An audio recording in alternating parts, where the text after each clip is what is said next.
The list. Many people clearly showed disappointment and grief, but there were also those who carefully read the messages brought back by the survivors with deep appreciation. I didn't want to bother them any further, so Song Jin Xian and I drove back to the Hotpot restaurant. On the way, we grabbed a quick lunch. By the time we got back to the restaurant, it was already late afternoon. However, the place was still packed with customers. "Boss, you're back." Mao Qianqian poked her head out the door, happily waving at me. She was still holding a tray of food in her other hand.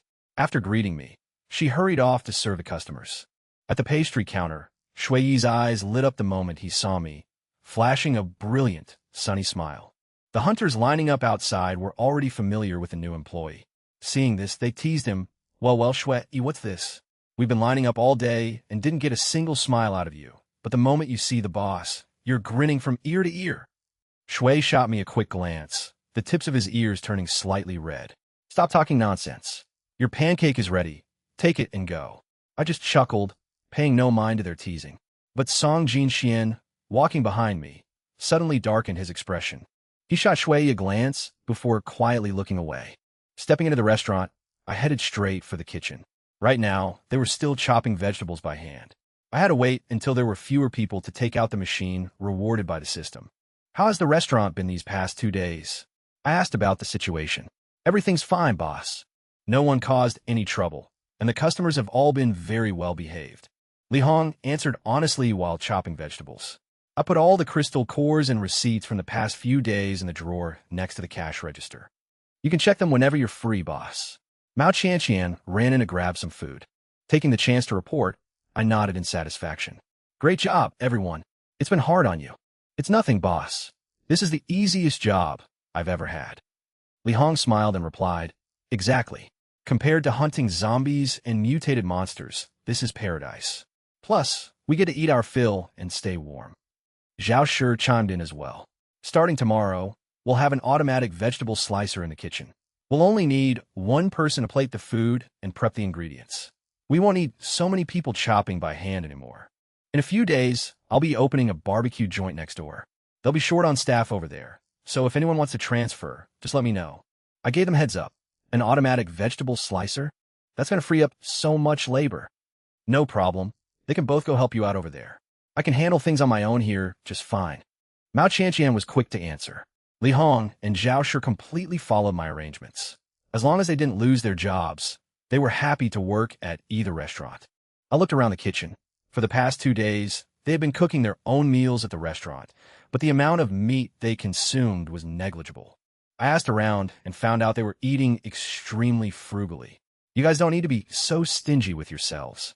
Working at such high intensity, you need to eat enough nutrients and get enough energy to keep going. I sighed. They just scratched their heads and chuckled, but everyone felt a warmth in their hearts at their boss's care. That evening for dinner, I ordered them several large portions of rice, piled high with meat and vegetables. Everyone ate with relish. Seeing Mao Qianqian stick to her old habit of taking out a separate lunchbox and filling it to the brim for her older sister, Mao Jing, I asked, "Your sister is only paralyzed in her legs, right?" Mao Qianqian nodded. "Yes, she was disabled before the apocalypse. She had to have her legs amputated from the thighs down." I let out a soft sigh of pity. "You two are really amazing. To survive in the apocalypse for so long under those circumstances. I truly admire you." My praise was completely genuine. In this day and age, even able-bodied people struggled to survive, let alone Qianqian, who was carrying the burden of a disabled sister. We used to take on odd jobs in the base to earn extra crystal cores. It's just that there hasn't been much work lately, so she had to stay home. Mao Qianqian quickly explained. She didn't want anyone to see her sister as a burden. I nodded. "That's good. You're both very capable." After thinking for a moment, I continued, "Go home and ask your sister if she wants to work at the Hotpot restaurant. If she agrees, I can put her in charge of the kitchen. She'll just need to plate the food and feed ingredients into the machine. However, the pay might not be as high as the others, and she'll have to stay in the kitchen all day. Plus, it'll cost some crystal cores to buy her a wheelchair." Mao Qianqian, who was looking down and eating, suddenly stopped and looked up at me with bright, expectant eyes. "Really, boss? Does a restaurant really need someone like my sister?" I nodded. Actually, with the automatic vegetable slicer, the workload in the kitchen will be greatly reduced. Giving Mao Jing a chance wouldn't hurt. Disabled people had it hard enough in modern times, but in the apocalypse, it was 100 times worse. If I could help, I was willing to lend a hand. Honestly, I also really liked Mao Chanqian's personality. I want to keep her working here long term because she was dedicated, simple, and always welcoming to the customers. This move of mine could also be considered a way to win people's hearts. Getting a definite answer, Mao Chanqian was overjoyed, but then she looked troubled. But where are we going to find a place that sells wheelchairs now? I sell them here. You don't have to worry about that. Just make sure your sister actually wants to do it, if her health can handle it. And most importantly, if the commute between the base and the restaurant is safe. You have to consider all that carefully yourself, because once you leave the restaurant, I'm not responsible. I laid out all the issues bluntly to avoid any trouble later on. These terms were also clearly stated in the contract. Mao Chanqian didn't think I was being too ruthless at all. On the contrary, she understood that I was worried about their safety. She nodded repeatedly. Yes, I understand. I'll go discuss it with my sister right away. As she looked down to continue eating, she secretly wiped away a tear from the corner of her eye. She wasn't wrong. Boss Jiang really was a good person. After all the employees left, Song Jinxian and I checked the facilities, turned off the lights, locked the doors, and headed to the backyard. I intentionally closed up early today to go to the backyard and plant the seeds I just received. After we left, the Hotpot restaurant also began its upgrade process. The moment I mentioned planting, Song Jinxian quietly rolled up his sleeves and got ready. I exchanged for a set of gardening tools and a bag of seeds from the system shop. I've been so busy these past few days that I hadn't even taken a good look at this plot of land. Only now did I notice a small well not far away. Irrigation seemed pretty convenient. It's not just for watering plants. Host, you should drink from this well often too. It's extremely good for your body. The system chimed in with a reminder. I raised an eyebrow. It seemed this well was no ordinary thing. I peeked inside. Under the light, the well water was crystal clear to the bottom, looking no different from regular water. But since the system said so, I definitely have to drink from it regularly. Song Jinxian had already changed his shoes and put on gloves. Holding a hoe, he said, "This soil looks like it's already been turned." I nodded. Then we can just go ahead and sow the seeds. Song Jinxian left the easy tasks to me. The two of us worked well together, so it went quickly. That bag of seeds had all sorts of random things in it. Some I recognized, some I had no clue about. Luckily, Song Jinxian was pretty knowledgeable. He said he used to help grow vegetables in the military, so he could identify most of them. After a while of hard work, both of us were dripping with sweat by the time we finished sowing all the seeds. This plot of land was quite large, so even after planting the whole bag, there was still an empty patch left. After watering them with the well water, the whole process was officially complete. I didn't leave right away, but scooped up a ladle of water to try it. The system said it was safe to drink directly, so I didn't hesitate. The well water didn't have that raw tap water smell. Instead, it tasted slightly sweet. Taking a gulp on a sweltering summer night felt incredibly refreshing. I casually handed the ladle to Song Jinxian.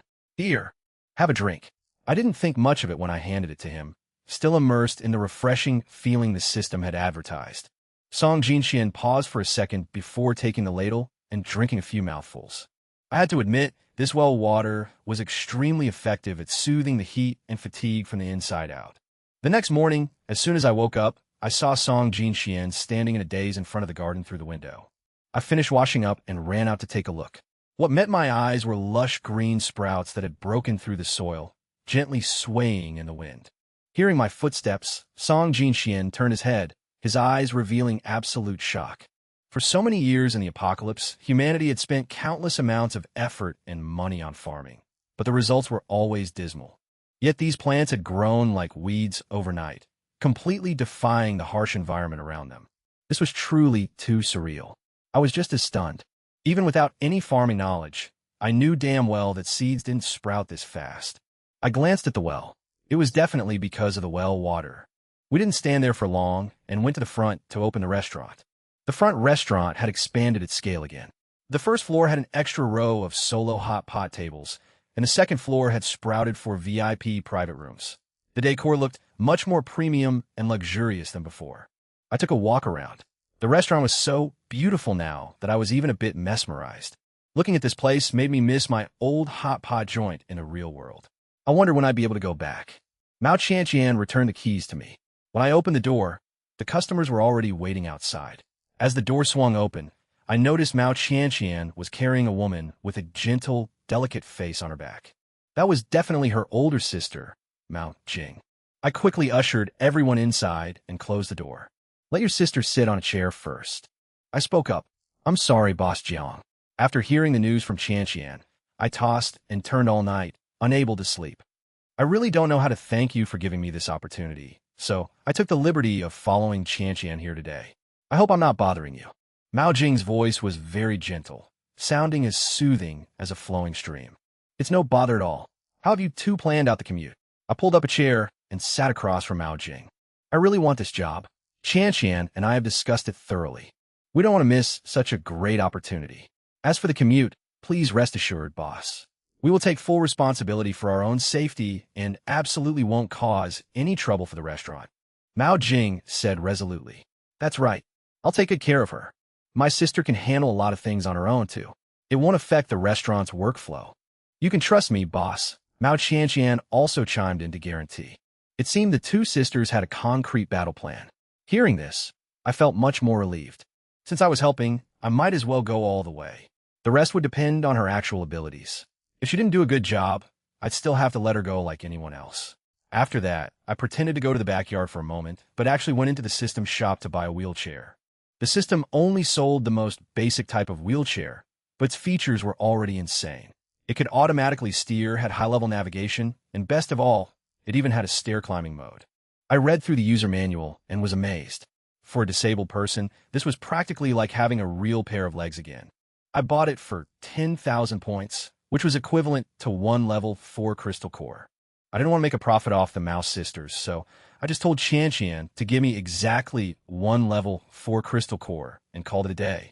Seeing such a high-end wheelchair for the price of just one level 4 crystal core, the two sisters were stunned by what a steal it was, looking at me with eyes full of gratitude. I told Qianqian to take it easy and not rush into work right away. Let Mao Jing get used to the wheelchair in the restaurant first before officially starting work. For the next few days, you can just have your 2 meals here at the restaurant. Consider it your internship allowance, I instructed. But I brought my own nutrient solutions. Mao Jing hesitated. It's fine. Everyone eats together. It's just adding another bowl and pair of chopsticks. After I finished speaking, I clapped my hands to signal everyone to start working, not giving her a chance to refuse. Mao Jing and her sister looked at each other, and I could clearly see the sparkling tears in their eyes. After opening the restaurant, I darted straight into the kitchen. The automatic vegetable slicer I received yesterday had already been set up by the system on the spacious kitchen counter. The machine was quite large, and its internal structure was completely sealed off. It only exposed an ingredient feeding chute and an output chute for the finished product. I tried tossing an unwashed, unpeeled potato into the feeding chute. The machine scanned it and immediately started working. It ran incredibly quietly.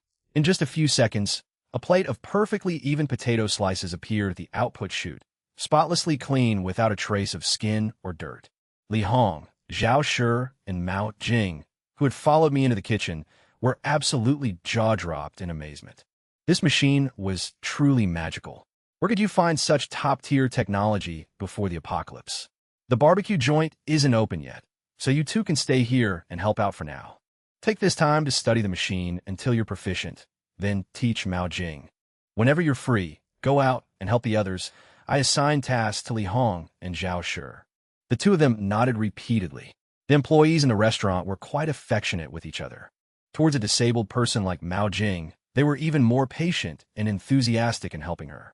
Seeing that everything was settled, I finally felt at ease going out to the front counter. Normally, whenever I was busy, Shui had to split himself in two to manage both counters. Now, as soon as I finished handing out the number tags, I jumped in to lend a hand. Song Jinxian was still moving like a shuttle, guiding customers and assisting them. Shui wore a mask, looking extremely serious as he baked the pancakes. Occasionally, he'd turn to chat with me, smiling gently. Looking at the long line of people, I was confident that it wouldn't even take 7 days. I'd hit the 100 million point milestone very soon. Sure enough, by the evening of the 3rd day, the system notification popped up. The 100 million point goal had been achieved. Successfully unlocked. A barbecue joint. The system displayed a 3D map of the entire street in front of me. Following the instructions, I clicked to claim the reward and placed the barbecue joint right next door to the Hotpot restaurant. The name of the shop kept the same old style, a barbecue joint. The system seemed a bit speechless at my naming skills. It stayed silent for a moment before notifying me that the shop had been placed. Thrilled and unable to sleep, I threw on a jacket and decided to get up and check it out. Just as I opened my door, I saw Song Jinxian opening his door too. Seeing me fully dressed like I was heading out, he asked, "Were you going this late? Do you need me to come with you?" It was just a new shop anyway, nothing to hide. I invited him along. "The barbecue joint is ready. Want to go take a look?" Song Jinxian nodded. To be honest, even though he had witnessed so many miracles at the Hot Pot restaurant, he still couldn't hide his curiosity about the new shop. The two of us walked through the small door in the backyard together. This door led straight to the back entrance of the barbecue joint. In the dead of night, a neat little building had popped up next to the Hot Pot restaurant, looking like a newborn baby that was immediately put to work. Standing in the courtyard, a gust of wind blew past, making me shiver slightly from the cold. Strange. It was clearly sweltering just 3 days ago, and the past few nights have been stiflingly hot too. The cold season is about to start soon. Hearing my confusion, Song Jinxian looked up at the pitch-black sky and replied. I unlocked the back door and stepped inside. Turning on the lights, a compact space appeared before my eyes. The barbecue joint only had 4 sets of tables and chairs. The tables were specially designed with an iron grill in the center, surrounded by a marble tabletop. There was a small kitchen here and a checkout counter with an old-school cash register. Standing in this space, I suddenly felt a bit empty. It felt like going back to my very first day here, when the Hot Pot restaurant was also completely bare. The kitchen was also a bit sparse. I opened the system shop and saw 2 new options, Hot Pot restaurant and barbecue joint. I clicked on barbecue joint. Currently, the menu only had grilled beef, grilled pork belly, and corn flatbread. The ingredients this time weren't given out for free like in the beginning. I had to spend points to buy everything, even the meat slicer. The prices were the same as always. Meat dishes were 2 level 2 crystal cores, vegetable dishes were 5 level 1 crystal cores, and the corn flatbread was 2 level 2 crystal cores per portion. I exchanged for a bunch of ingredients. The beef and pork belly looked as fresh as ever, but this time they came with pre-made marinade packets.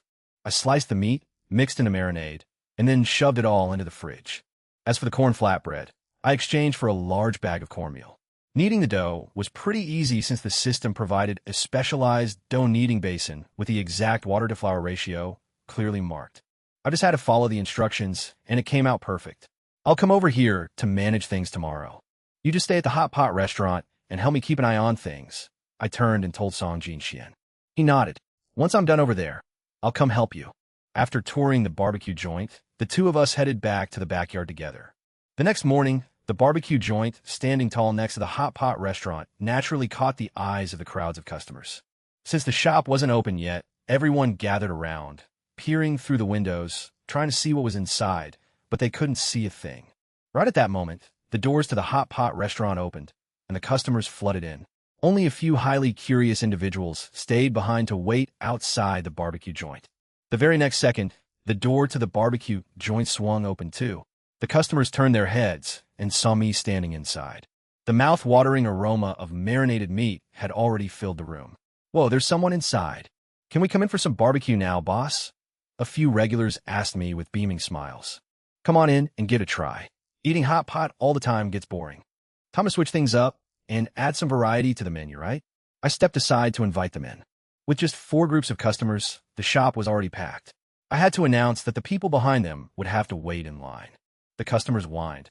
Oh man, the shop is this small, and we still have to line up? When are you going to expand this place, boss? I shoved a corn flatbread into each of their hands. Giving a perfunctory reply, soon. A new mission had also popped up the moment the barbecue joint opened. Receive 100 customers at the barbecue joint. Once completed, the shop would be upgraded immediately. The customers holding the corn flatbreads stood waiting outside the door. At first, they were a bit discouraged, but the rich, fragrant smell of the flatbreads hit their noses, making them swallow hard, completely forgetting about the wait. One guy brought the flatbread to his mouth and took a bite. This was a batch of flatbreads that Li Hong, Zhao Shi, and I had practiced making this morning. We originally planned to eat them for breakfast, but now we were giving them away as complimentary gifts to the customers. The edges of the flatbread were slightly charred and crispy, while the inside was soft, fluffy, and smelled of sweet corn. Before the customers could even fully savor it, the flatbread had disappeared into their mouths. Even the few crumbs left on their hands were licked clean. That pure feeling of happiness from eating wood-fired food was truly incomparable. Inside the shop, the first 4 groups of customers had ordered every item on the menu in massive quantities. They poured oil onto the grill, and smoke billowed up with a sizzling sound, releasing a rich, savory aroma. I didn't know what kind of oil the system provided, but it smelled incredibly good. It had a hint of butter, but was much lighter and sweeter. When the meat was brought out, everyone was stunned because the slices were bigger than a person's face, thick and substantial.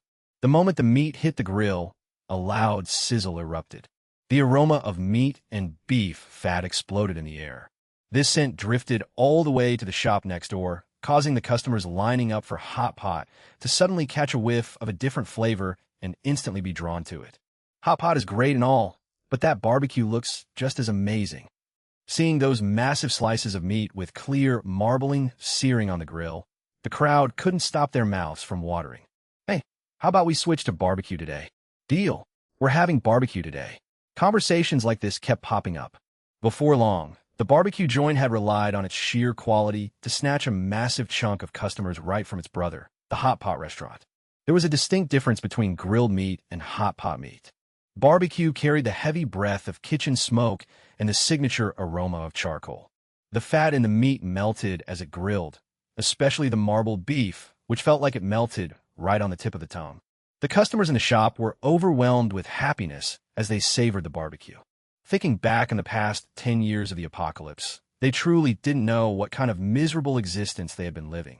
In the kitchen, Li Hong, Zhao Shi, and I were so busy our hands and feet never stopped moving. One person was slicing meat, another was kneading dough. The kitchen over at the Hotpot restaurant had now been completely handed over to Mao Jing. Mao Jing's ability to adapt and get used to the wheelchair was phenomenal. In just 3 days, she was able to operate everything proficiently. I noticed she was very talented and kept things extremely clean. When steering the wheelchair, her speed was even a bit faster than Qianqian's. I signed an official contract with her, and from then on, Mao Jing became a member of the Hotpot restaurant family. When news spread that a disabled person like Mao Jing had been hired, the jealousy, hatred, and even contempt from the outside grew even stronger than before. That night, Aunt Mo Yun from the apartment next door specifically came over to comfort the 2 sisters, telling them not to mind those malicious words. Aunt Mo Yun looked genuinely happy for them. I'm so glad you girls found such a good job. Let them say what they want. The most important thing is that you 2 live your lives well. Thank you, Annie. Today the boss mentioned that the barbecue joint still needs more people. Why don't you go give it a try? You're so quick and hardworking, Annie. Those jobs are actually much easier than going out on missions. Aunt Mo Yun wavered for a moment, but then shook her head. I'm old. I just get in people's way. What's there to be embarrassed about, Annie? Look at me. I'm not embarrassed at all. There are going to be a lot of people interviewing tomorrow. Everyone is fighting to get in. Just go give it a try. If you get it, great. If not, that's fine too. Besides, with Cece being so capable, she can still support you. Mao Jing smiled encouragingly. We all knew that Aunt Mo Yun was a very proud person. Leaving her idol at home would make her feel restless, which was why Mao Jing suggested she apply for a job at the barbecue joint. In the end, Aunt Mo Yun couldn't refuse anymore and agreed. She planned to go to the Hotpot restaurant with the Mao sisters the next morning. In another corner of the base, the Mao Yaozu family gnashed their teeth in anger when they heard the news. The injuries on Mao Yaozu's body had ultimately cost them a fortune in anti-inflammatory medicine, wiping out nearly half of the family savings. Failing was one thing, but seeing your rival succeed was even more infuriating. The Mao family was a perfect example of that saying. Every day, they stayed in their dilapidated, filthy house, cursing Qianqian and Mao Jing, hoping they'd get killed by monsters or zombies, or at least get fired from the Hotpot restaurant. Anyone who didn't know better would think those 2 sisters were some kind of vicious, evil villains. But everyone around them knew full well that those were their own biological daughters. Even a vicious tiger won't eat its cubs, yet the Mao parents were even worse than that. The neighbors gradually realized that people who could harm their own flesh and blood were absolutely not to be trusted. And so, the Mao family was slowly shunned and isolated by everyone without even realizing it. Even the big shot they were relying on had caught wind of this. And since that boss was a die-hard fan of the Hotpot restaurant, he wouldn't dare offend me or my 2 employees, so he bluntly kicked Fathom out of the team. Of course, that's a story for later. That night, I noticed that the seeds that had sprouted in the morning had already grown quite a bit taller. Squatting in front of the lush green garden, a strange sense of satisfaction welled up inside me. I finally understood why humans valued the harvest so much. Song Jinxian was currently patiently watering the vegetables. To make it easier to work, he was only wearing a tight tank top and cargo pants. Under the dim light, I could still clearly see his broad shoulders and narrow waist. What a top-tier physique. My eyes slowly drifted from the vegetables and glued themselves to Song Jinxian. Following his every movement, I suddenly understood my old female colleagues saying that looking at handsome men could extend your lifespan. If you're in a good mood, wouldn't you live longer? I thought I had hidden my gaze perfectly under the cover of night, but I didn't realize that an ability user's perception far exceeded that of a normal person. As a result, when he finished watering, I noticed the tips of Song Jinxuan's ears were bright red. I asked, puzzled, is it really that hot? Song Jinxuan's expression was a bit complicated. He glanced at me and nodded. A little hot. Thanks for your hard work. Go take a shower and get some rest, I said very sincerely. Watching Song Jinxian turn and leave, I also went back to my room. But as soon as I stepped inside, I felt something was off. Hui, who usually lay quietly in her nest, was now outside. Because her back was facing me, I couldn't clearly see what she was doing. Why did you crawl out? Is it too stuffy in the nest? I asked as I walked closer. The moment the words left my mouth, I froze for 5 seconds. Right in front of Hui was a tiny turtle, slowly crawling back and forth. Did you give birth? Oh wait, did it hatch? I was so excited I was babbling. Hui looked up at me, then back at the little turtle. I suddenly felt that from her beady little eyes emanated the joy and tenderness of a mother. I guess it was because we were bound by a contract that I could feel her emotions so clearly. Welcoming a new life made me incredibly happy. I squatted down next to the little turtle and observed it closely. It was still about half a size bigger than the normal turtles I'd seen. Its shell and skin were both a deep green. Right now, it was still a bit unsteady on its feet, constantly turning its head to look around. You're so pretty. I reached out and gently touched its shell. Maybe because I witnessed its birth with my own eyes, I found this little turtle incredibly adorable. It was like I had my own kid filter on. The little turtle seemed to understand it was being praised. It looked very pleased, rubbing its tiny head against the back of my hand. What should we name it? I turned to ask Hui, then immediately felt silly for asking a turtle. But Hui very seriously pointed her head at me. After she repeated the motion for the 3rd time, I pointed at myself. You want me to name it? Hui nodded, but I'm terrible at naming things. I was very self-aware of my abilities. Seeing Hui remain insistent, I had to think for a moment before saying, how about, we call you Xiao Lulu? I realized I was exactly the type to name things based on how they looked. I just couldn't fix my habit of giving simple names. But surprisingly, Hui seemed perfectly fine with it. She nodded repeatedly at me. Hui played with Xiao Lulu for a while before returning to the nest. I peeked inside and saw that the other 2 eggs were still completely quiet. Early the next morning, I immediately showed off our new member, Xiao Lulu, to Song Jinxian. Hui trusted me a lot, so when I asked if I could take her baby out for a walk, she agreed right away. Looking at the tiny turtle, knowing it hatched from the egg of a level 9 mutated giant turtle, Song Jinxian still found it hard to believe. He reached out to touch it, but the next second, his expression changed, and he quickly took a step back. Before I could even figure out what was going on, I saw a sharp earth spike shoot up, right where Song Jinxian had just been standing. I was all too familiar with this kind of earth spike. Hui's earth element ability looked exactly like this. I looked down at the baby turtle in my arms, amazed. Whoa, did you do that? Xiao Lulu didn't seem to understand. It just affectionately rubbed its head against me. Sorry about that. I held Xiao Lulu and apologized to Song Jinxian. It's still young and doesn't know any better. I'll have Hui discipline it later. Are you okay? Song Jinxian shook his head. I'm Fine. Its earth ability is still low level. It can't hurt me. A newly hatched turtle already possessing an ability, truly worthy of being the descendant of a high-level mutated monster. After playing for a bit, we brought Xiao Lulu back to Hui's nest. This baby turtle might be a newborn, but it didn't look weak at all. It was much more mischievous than its mother. Xiao Lulu didn't know how to control its skills yet, so it could easily hurt someone. You have to teach it properly, otherwise it'll just be locked up in here and won't be allowed to go anywhere, I warned Hui Wei. Hui Wei nodded, then turned to look at her baby. I didn't bother with how the mother and child communicated and headed to the Hotpot restaurant with Song Jinxian. Since I had put out the word yesterday that we were hiring, there were already a lot of people waiting outside early in the morning. It seemed they had learned from the last time. Everyone was dressed neatly and clean. The interviews were still conducted by me and Song Jinxian. We filtered out a group of potential candidates before starting the rigorous selection process. After all, this was the food service industry. Every position was important, so we couldn't be sloppy. I had gained quite a bit of experience from the last recruitment drive, so this time I picked a few people I was quite satisfied with. Among them was an auntie named Mo Yun. She gave me a very good vibe, a kind face, clear eyes, and full of sincerity. It wasn't until after the interview that I found out Aunt Mo Yun was a neighbor and acquaintance of the Chantian sisters. But throughout the entire interview, neither Aunt Mo Yun nor the Chantian sisters mentioned this connection at all. I absolutely loved this kind of professionalism.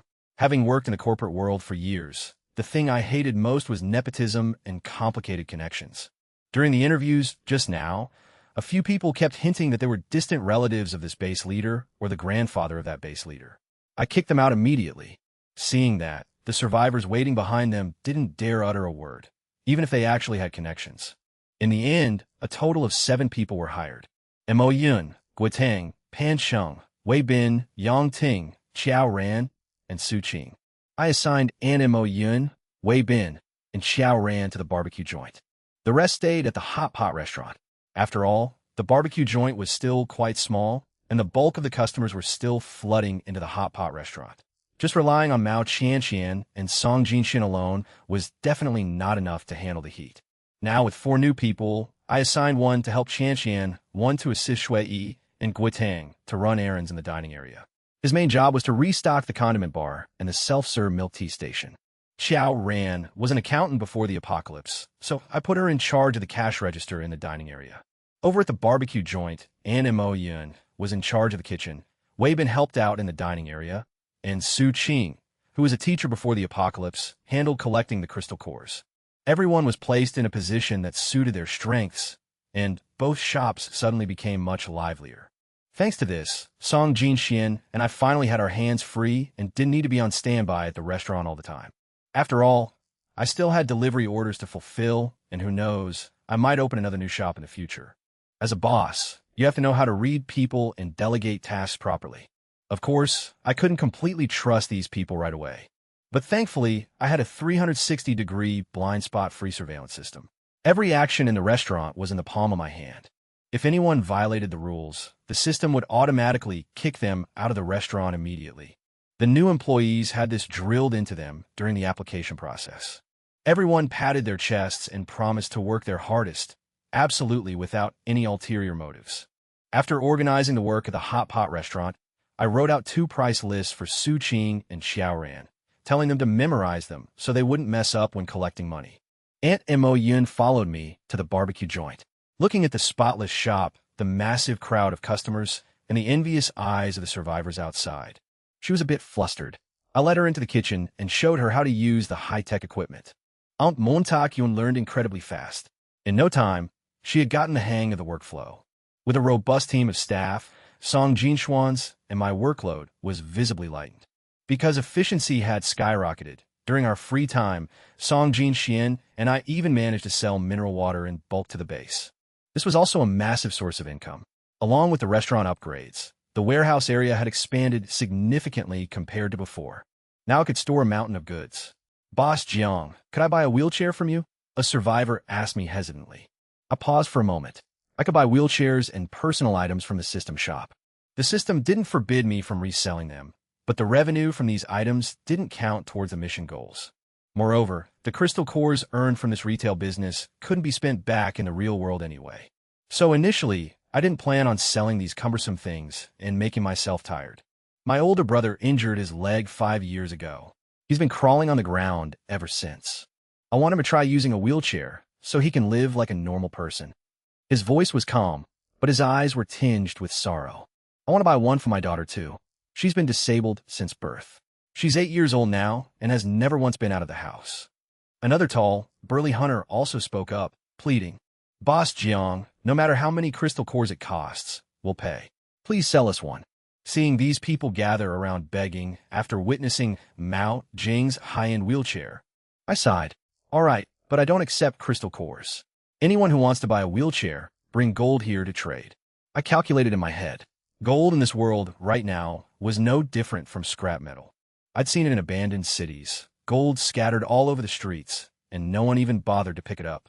But in the real world, gold was the king of assets, and its price was skyrocketing. The cost of a wheelchair was 10,000 points, equivalent to 10,000 yuan. The current price of gold was over 600 grams.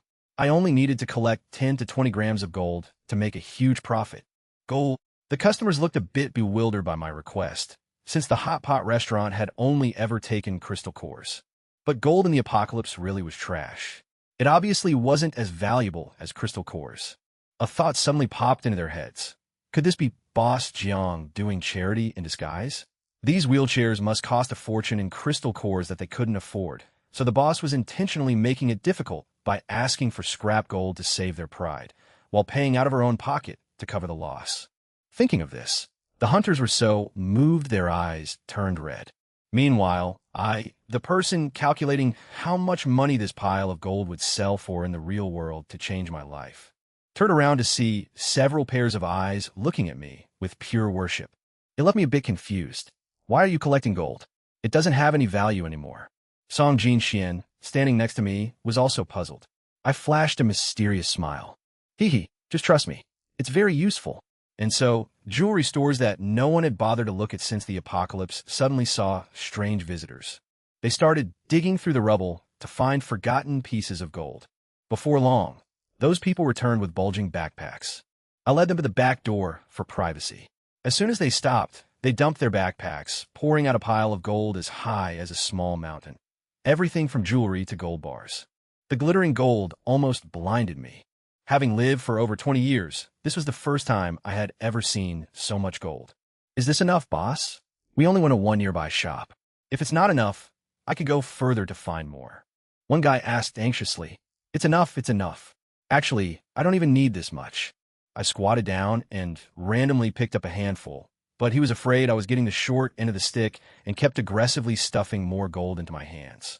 In the end, I estimated the gold in my hands weighed several pounds, far exceeding my initial expectations. After collecting the gold, I opened the backyard door, went into the warehouse, took out a few wheelchairs worth 10,000 points each, and carried them out to the customers with Song Jinxian. Seeing their new legs right in front of them, the survivors couldn't hold back their emotions. In the apocalypse, the old, broken-down wheelchairs had long since been destroyed, and the few usable ones were hoarded by the top elites in the bases. Ordinary people like them couldn't even dream of seeing one. And even if there was a way to buy one, the price in crystal cores would be astronomical. Meanwhile, my wheelchairs were high-tech models just like Mao Jing's, with features that completely blew those standard ones out of the water. I handed each of them a user manual and let them take the wheelchairs home. Afraid of being eyed by others, they quietly left through the back door. Song Jinxian helped me carry the pile of gold back to my room, and then the two of us headed back out to the restaurant. Even though we were gone for a bit, everything in the restaurant was still running smoothly. Song Jinxian and I continued registering customers who wanted to buy mineral water. At 2 p.m., both shops temporarily closed so the staff could eat together at the Hotpot restaurant. The old employees were already used to this routine, but the new group still felt a bit awkward.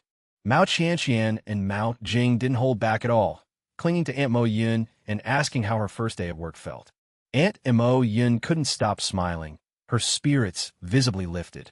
It's great, girls. The boss is so nice, and the work isn't complicated at all. I had told Su Qin to pre-select the dishes on the software beforehand. Pan Sheng and Shui went into the kitchen together and brought out food for all dozen or so people. Looking at the lavish spread with all sorts of stir-fries and steaming bowls piled high with white rice, the new employees swallowed hard. Seeing me wave them over, they finally dared to timidly sit at the table. They had only heard rumors that the benefits at the Hotpot restaurant were incredible and everyone wanted to jump in, but they never expected it to be this top tier. Everyone, please eat as much as you want. We still have to keep fighting this afternoon. I smiled, encouraging those who were still shy. Eat up, everyone. This sour and spicy beef belly is absolutely amazing. Mao Qianqian, naturally bubbly, was always the one keeping the atmosphere lively. When I first tried this dish, I was so addicted I downed 10 bowls of white rice in one go. Her joke made the whole group burst into laughter, and the atmosphere instantly became as close as a family. The meal left everyone completely satisfied. They secretly thought that working for me was truly like hitting the jackpot. That evening, when Aunt Mo Yun and the Chantian sisters got home, Mo Cece was already waiting. This time, Cece had been out on a mission for several days, so she had no idea her mother had started working at the Hotpot restaurant. She assumed her aunt was still at home, helping Mao Jing as usual. "Mom, how come you're home even later than me?" Mo Cece asked with a smile when she saw her mother, not forgetting to greet the two Mao sisters at the door. As soon as the door closed, Cece started pulling out the loot from her team's hunting trip to take inventory. They had handed in their mission and used the mutated monster corpses to exchange for supplies. "Mom, take these crystal cores. When you have time tomorrow, buy some high-quality nutrient solutions to use." "I traded for some other stuff, too. Didn't you say we were out of toilet paper the other day? The captain of my team knows someone in logistics, so I managed to snag a few rolls with crystal cores." Cece recounted her grueling journey while pulling items out of her backpack. MOCC's abilities were quite solid, so many hunter teams wanted to invite her to join. She wasn't picky either. Wherever there was money, she went. Her only goal was for the two of them to live the lives of normal people.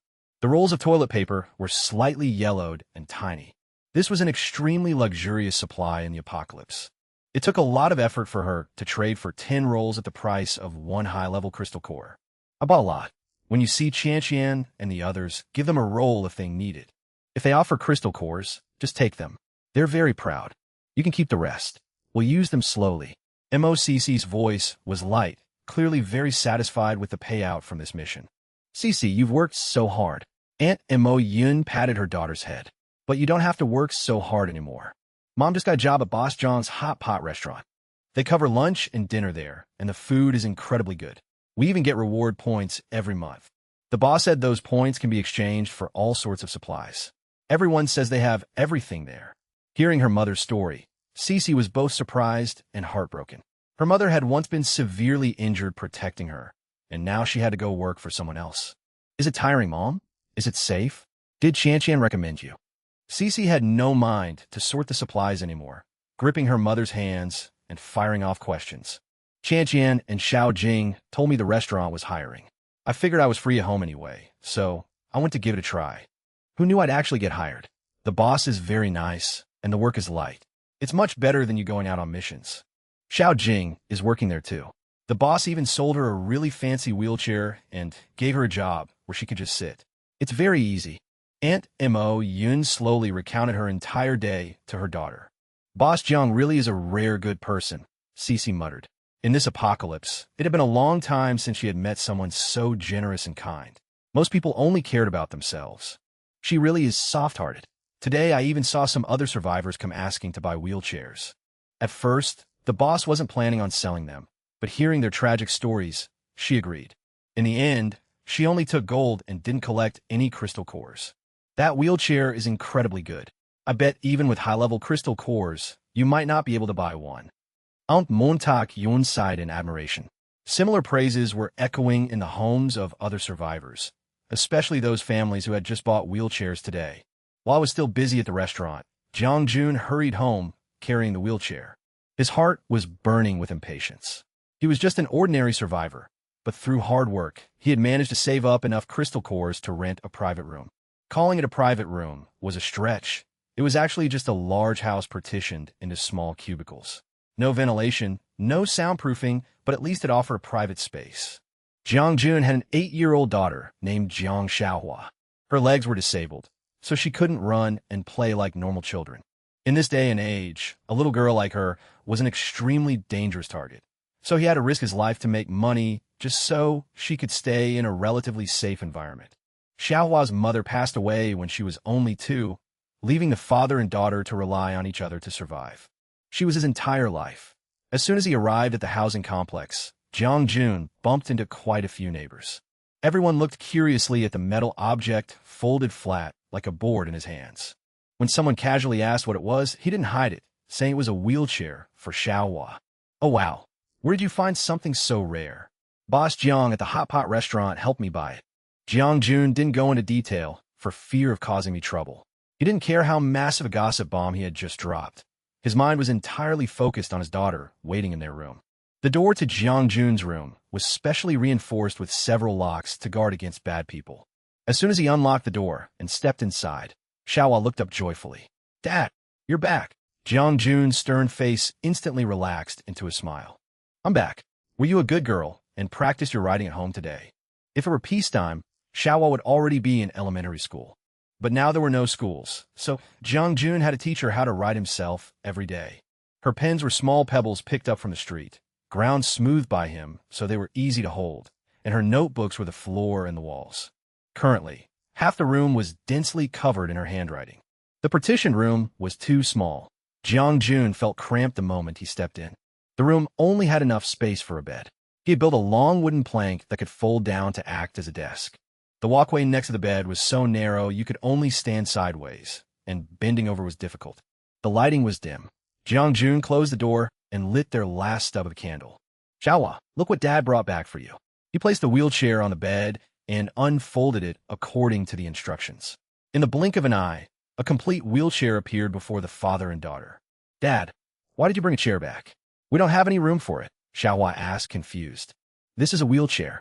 I bought it especially for you. Try sitting in it. Jiang Jun smiled and lifted his daughter up. As soon as Xiaohua sat down, she felt it hug her body perfectly. It felt even softer than their wooden bed at home. Try pressing this button.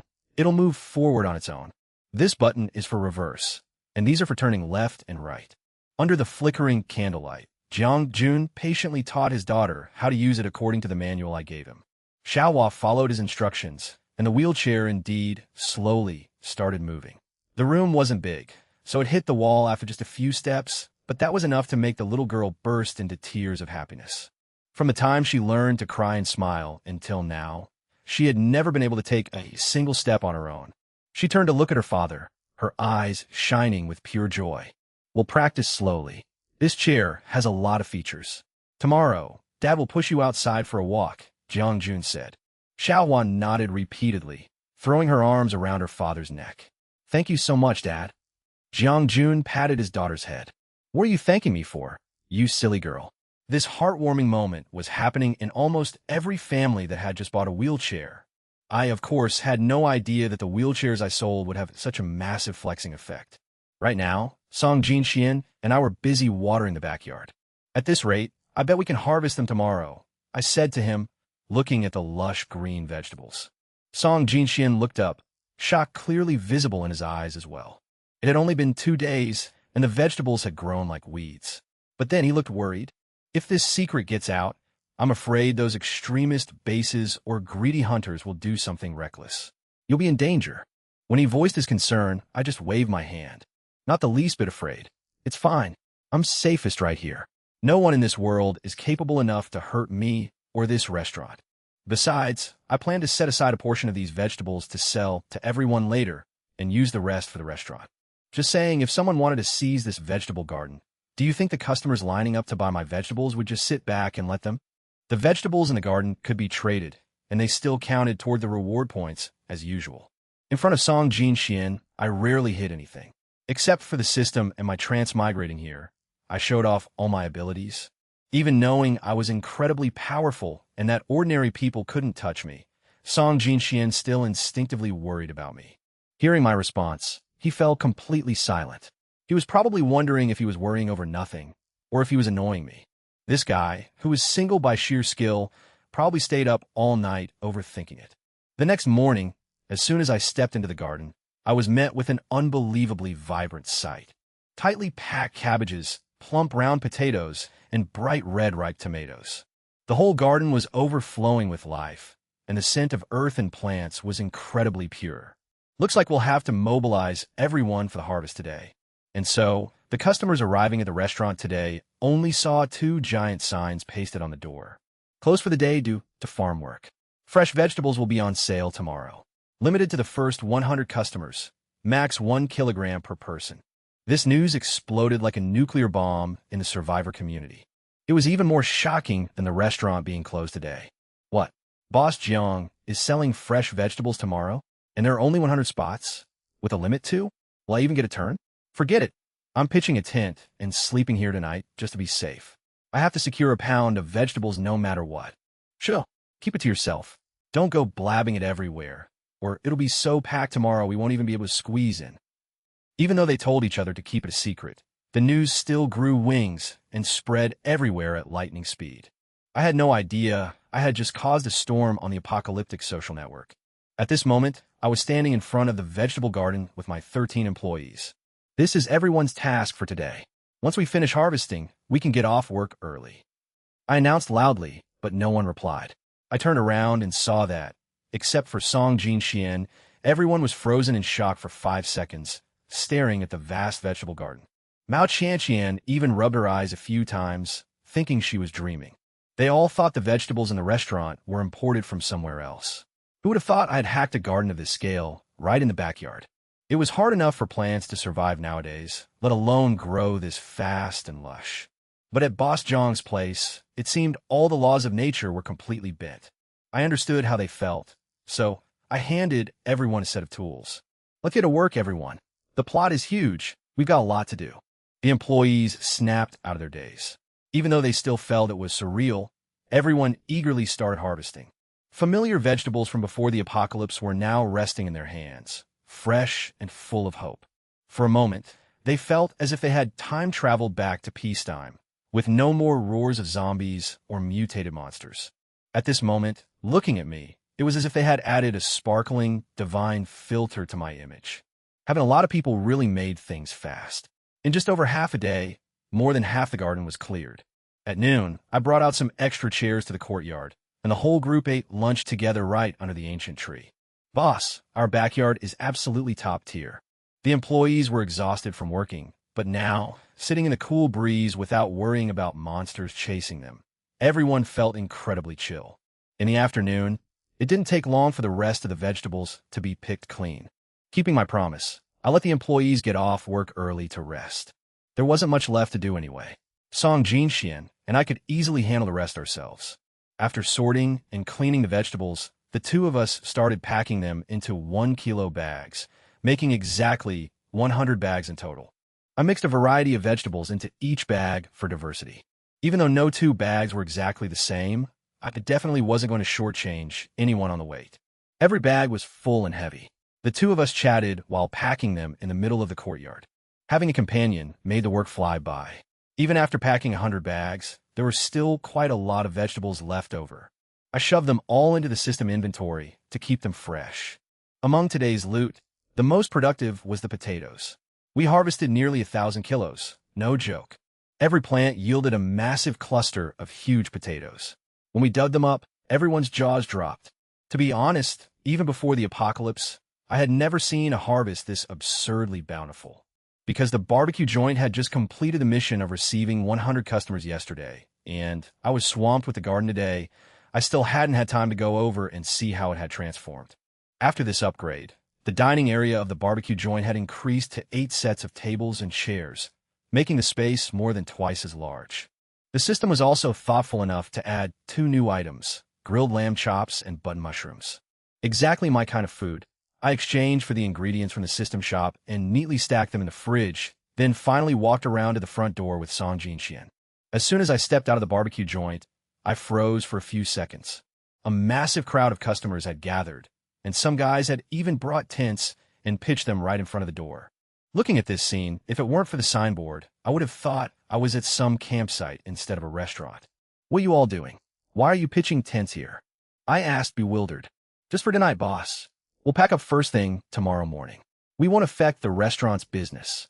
One quick-witted customer promised. Please understand, boss. Vegetables are rare and limited.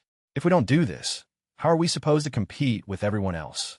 I didn't know whether to laugh or cry looking at their pleading faces, their hands gripping their tents tightly, as if afraid I'd chase them away. All right, Fine. But you have to clean it all up tomorrow. No making a mess in front of the restaurant. I finally gave in and compromised. Yes, ma'am.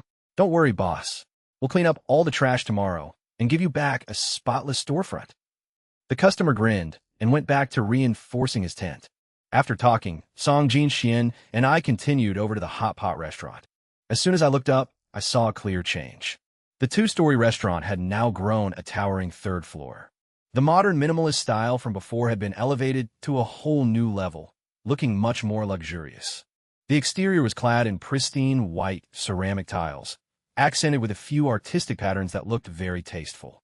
I told myself I still had some flowers left in the seed bag.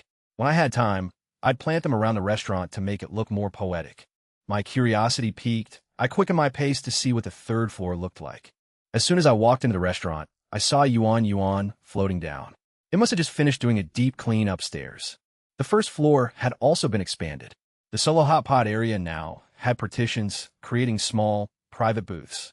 This design was an absolute lifesaver for introverts and those with social anxiety. Eating alone in your own little world. What could be better? With the expanded space, the restaurant also had a small staircase leading up to a mezzanine, where 2 more tables were set up. This staggered layout looked very eye-catching. The old wooden stairs had also been replaced with sturdy concrete stairs, lined with premium anti-slip tiles. The first and second floors were now draped in warm yellow tones, creating a very chill vibe. On the second floor, a new staircase led straight up to the third floor. The space on the third floor was a bit smaller than the second, but it was entirely made up of independent private rooms. Each table could seat 3 to 5 people. I pushed a door open to take a look. Every room had airy windows and excellent soundproofing, perfect for families, close friends, or couples wanting a private space for a date. The restaurant also added a new item this time. Super long, super plump handmade beef meatballs.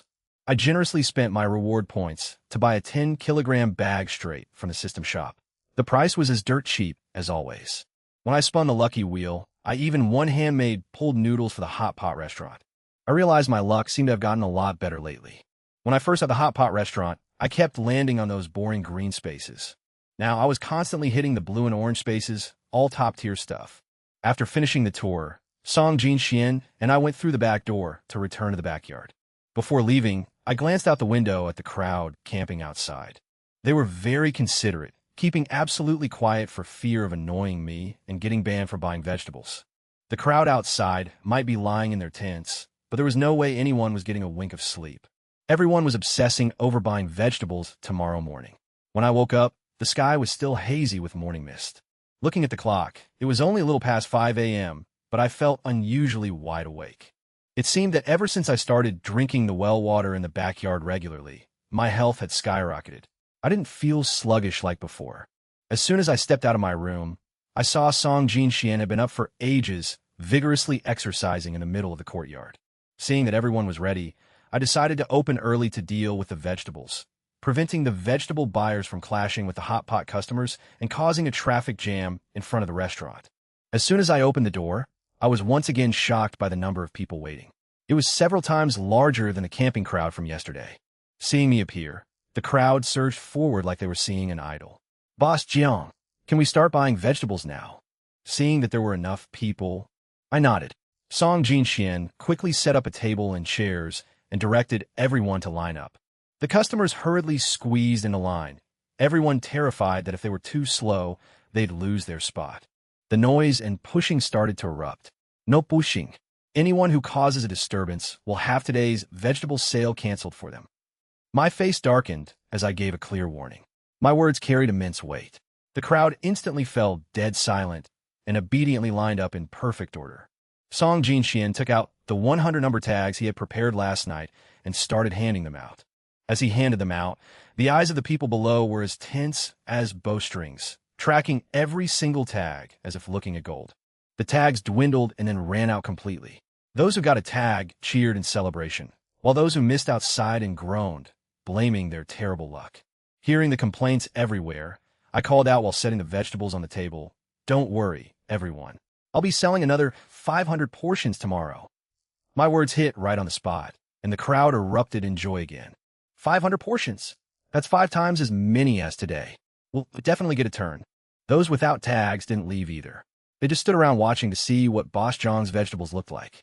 Each bag of vegetables is 1 level 3 crystal core, Please have your money ready before coming up to trade. With that, I brought out a bag of vegetables and placed it on the table.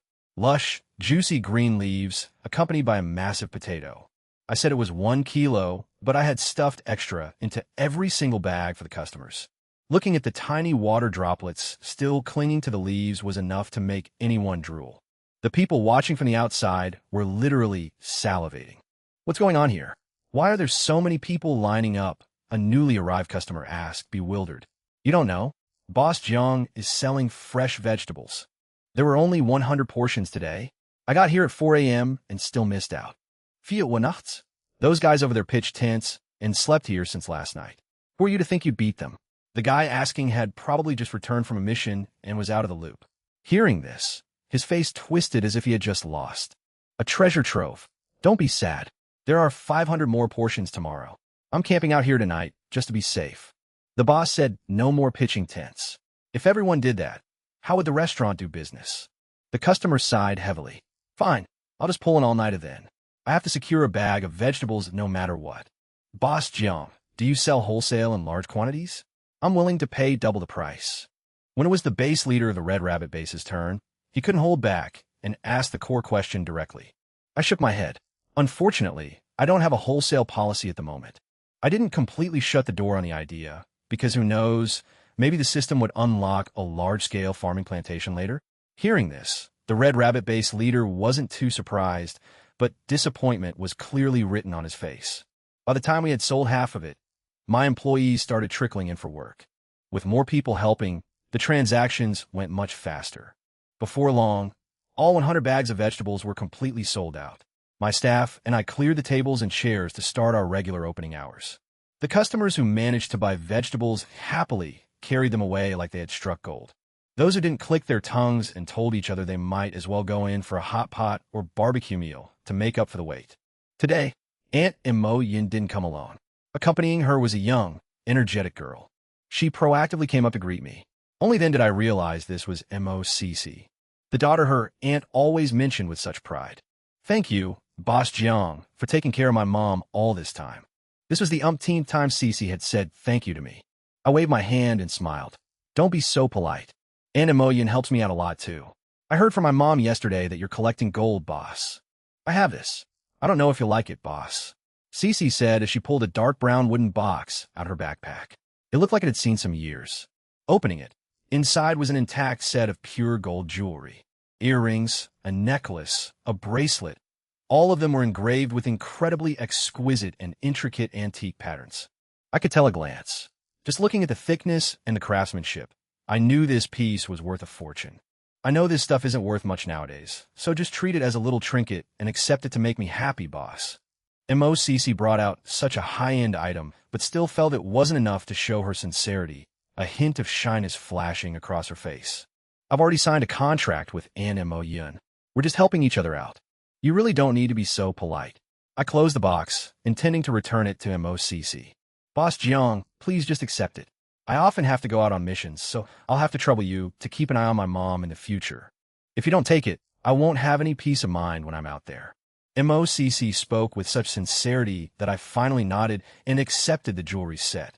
Afterward, I told Cece to wait a moment. I ran to the backyard, grabbed a large bag of vegetables, secretly hid a few slabs of meat at the bottom, and handed it to her as she waited at the back door. We pushed it back and forth for a while before I finally forced Mo.Cc to take it. I opened the jewelry box to admire it again. The more I looked, the more I liked it. Finally, I stored it in the system's inventory. I plan to keep this set as a collectible rather than sell it. Who knows, its value might skyrocket later. I didn't return to the shop immediately. Instead, I opened the system to check the next mission. New mission: sell 500 portions of grilled lamb chops at the barbecue shop. Reward: duck intestines, hot pot ingredients, and special barbecue sauce, barbecue ingredients. It seems that because the barbecue shop was high-end from the start, the missions are also much more demanding. I remember when I first opened the hot pot shop, the first mission was just to serve 5 customers. However, even though the numbers are much larger now, completing it feels a lot easier than when I first arrived here fresh off the boat. After checking the mission, I headed back to the lobby to lend a hand. It was early morning, but the shop was already bustling with customers. The beef meatballs and hand-pulled noodles recently added to the Hotpot menu were a massive hit, especially the hand-pulled noodles. In this apocalypse, it's been ages since anyone had fresh noodles, so everyone who came in ordered a portion right away. The shop's hand-pulled noodles were incredibly chewy, with strands about 2 fingers wide. When served, the staff or the customers themselves would stretch the noodles out before dropping them into the pot. Dipped into the spicy broth, the clear broth, or the seafood broth for just a moment, the noodles would soak up all the rich flavors. They were savory and delicious while still retaining the original aroma of the wheat. One bite, and you just couldn't stop. The beef meatballs were also incredibly meaty, bouncy, and crunchy, and the portions were quite generous. Every single meatball was massive. Over at the barbecue shop, the grilled lamb chops weren't just bestsellers. They were completely sold out. The lamb meat was very tender, retaining its juiciness even after being grilled, and the marinade was absolutely perfect. Paired with button mushrooms, slurping up the sweet juices pooled in the mushroom caps, and then dipping it in a bit of chili sauce. That fresh, savory taste really made you want to swallow your own tongue. At this rate, the mission for 500 portions of lamb chops would definitely be completed in no time. At noon, I also ordered a combo of beef meatballs and lamb chops for the whole crew to try. The staff couldn't stop praising it. By the afternoon of the next day, Song Jin Xian and I were sweating it out in the backyard, packing 500 portions of vegetables to sell tomorrow. We were so engrossed in our work that it wasn't until Mao Qian knocked on the door to call us for dinner that I realized it was already dark. After eating, the two of us dove right back in, working until past 10 at night to finally finish packing the 500 bags of vegetables. By now, the shop was closed. The surroundings were so dead silent that you couldn't even hear a single bug or bird. Back in my room, I spent some time playing with Xiao Lulu. As I held in my arms, a soft vine suddenly sprouted from my wrist, slowly wrapping around to form a bracelet, and then blooming with tiny, beautiful pink and yellow flowers. I was incredibly surprised. I've been so swamped these past few days that I hadn't paid much attention to Xiao Lulu. I didn't expect it to have mastered its abilities to such a delicate degree. So pretty. Thank you. I gently rubbed its little head with my fingertip. Hearing the praise, Xiao Lulu seemed absolutely thrilled, wiggling happily in my lap. The next morning, I woke up early as usual, but the crowd waiting outside was even more massive than yesterday. Survivors in the apocalypse had excellent physiques after evolving. Pulling all-nighters was just another Tuesday for them, so everyone still looked wide awake, without a hint of dark circles or fatigue. I set up a small table, and without needing any reminders, the customers automatically formed a perfectly straight line. Seeing that everyone was in position, Song Jin Xian immediately started handing out number tags. In no time, all 500 tags were given out. Most of the people who missed out yesterday had firmly secured their tickets today. Those who got a tag stayed in line to buy, while those who didn't shuffled over to the Hotpot or barbecue shop to wait, keeping an ear out to see if I'd announce another batch for tomorrow. But they were bound to be disappointed this time. I didn't plan on selling vegetables back-to-back like this.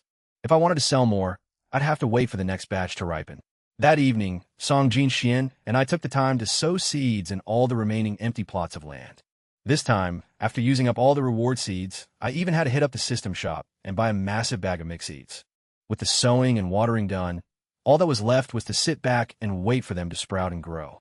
The system mission was also completed the very next day. The Hotpot shop unlocked duck intestines, and the barbecue shop got the special barbecue sauce. This barbecue sauce was an exclusive item.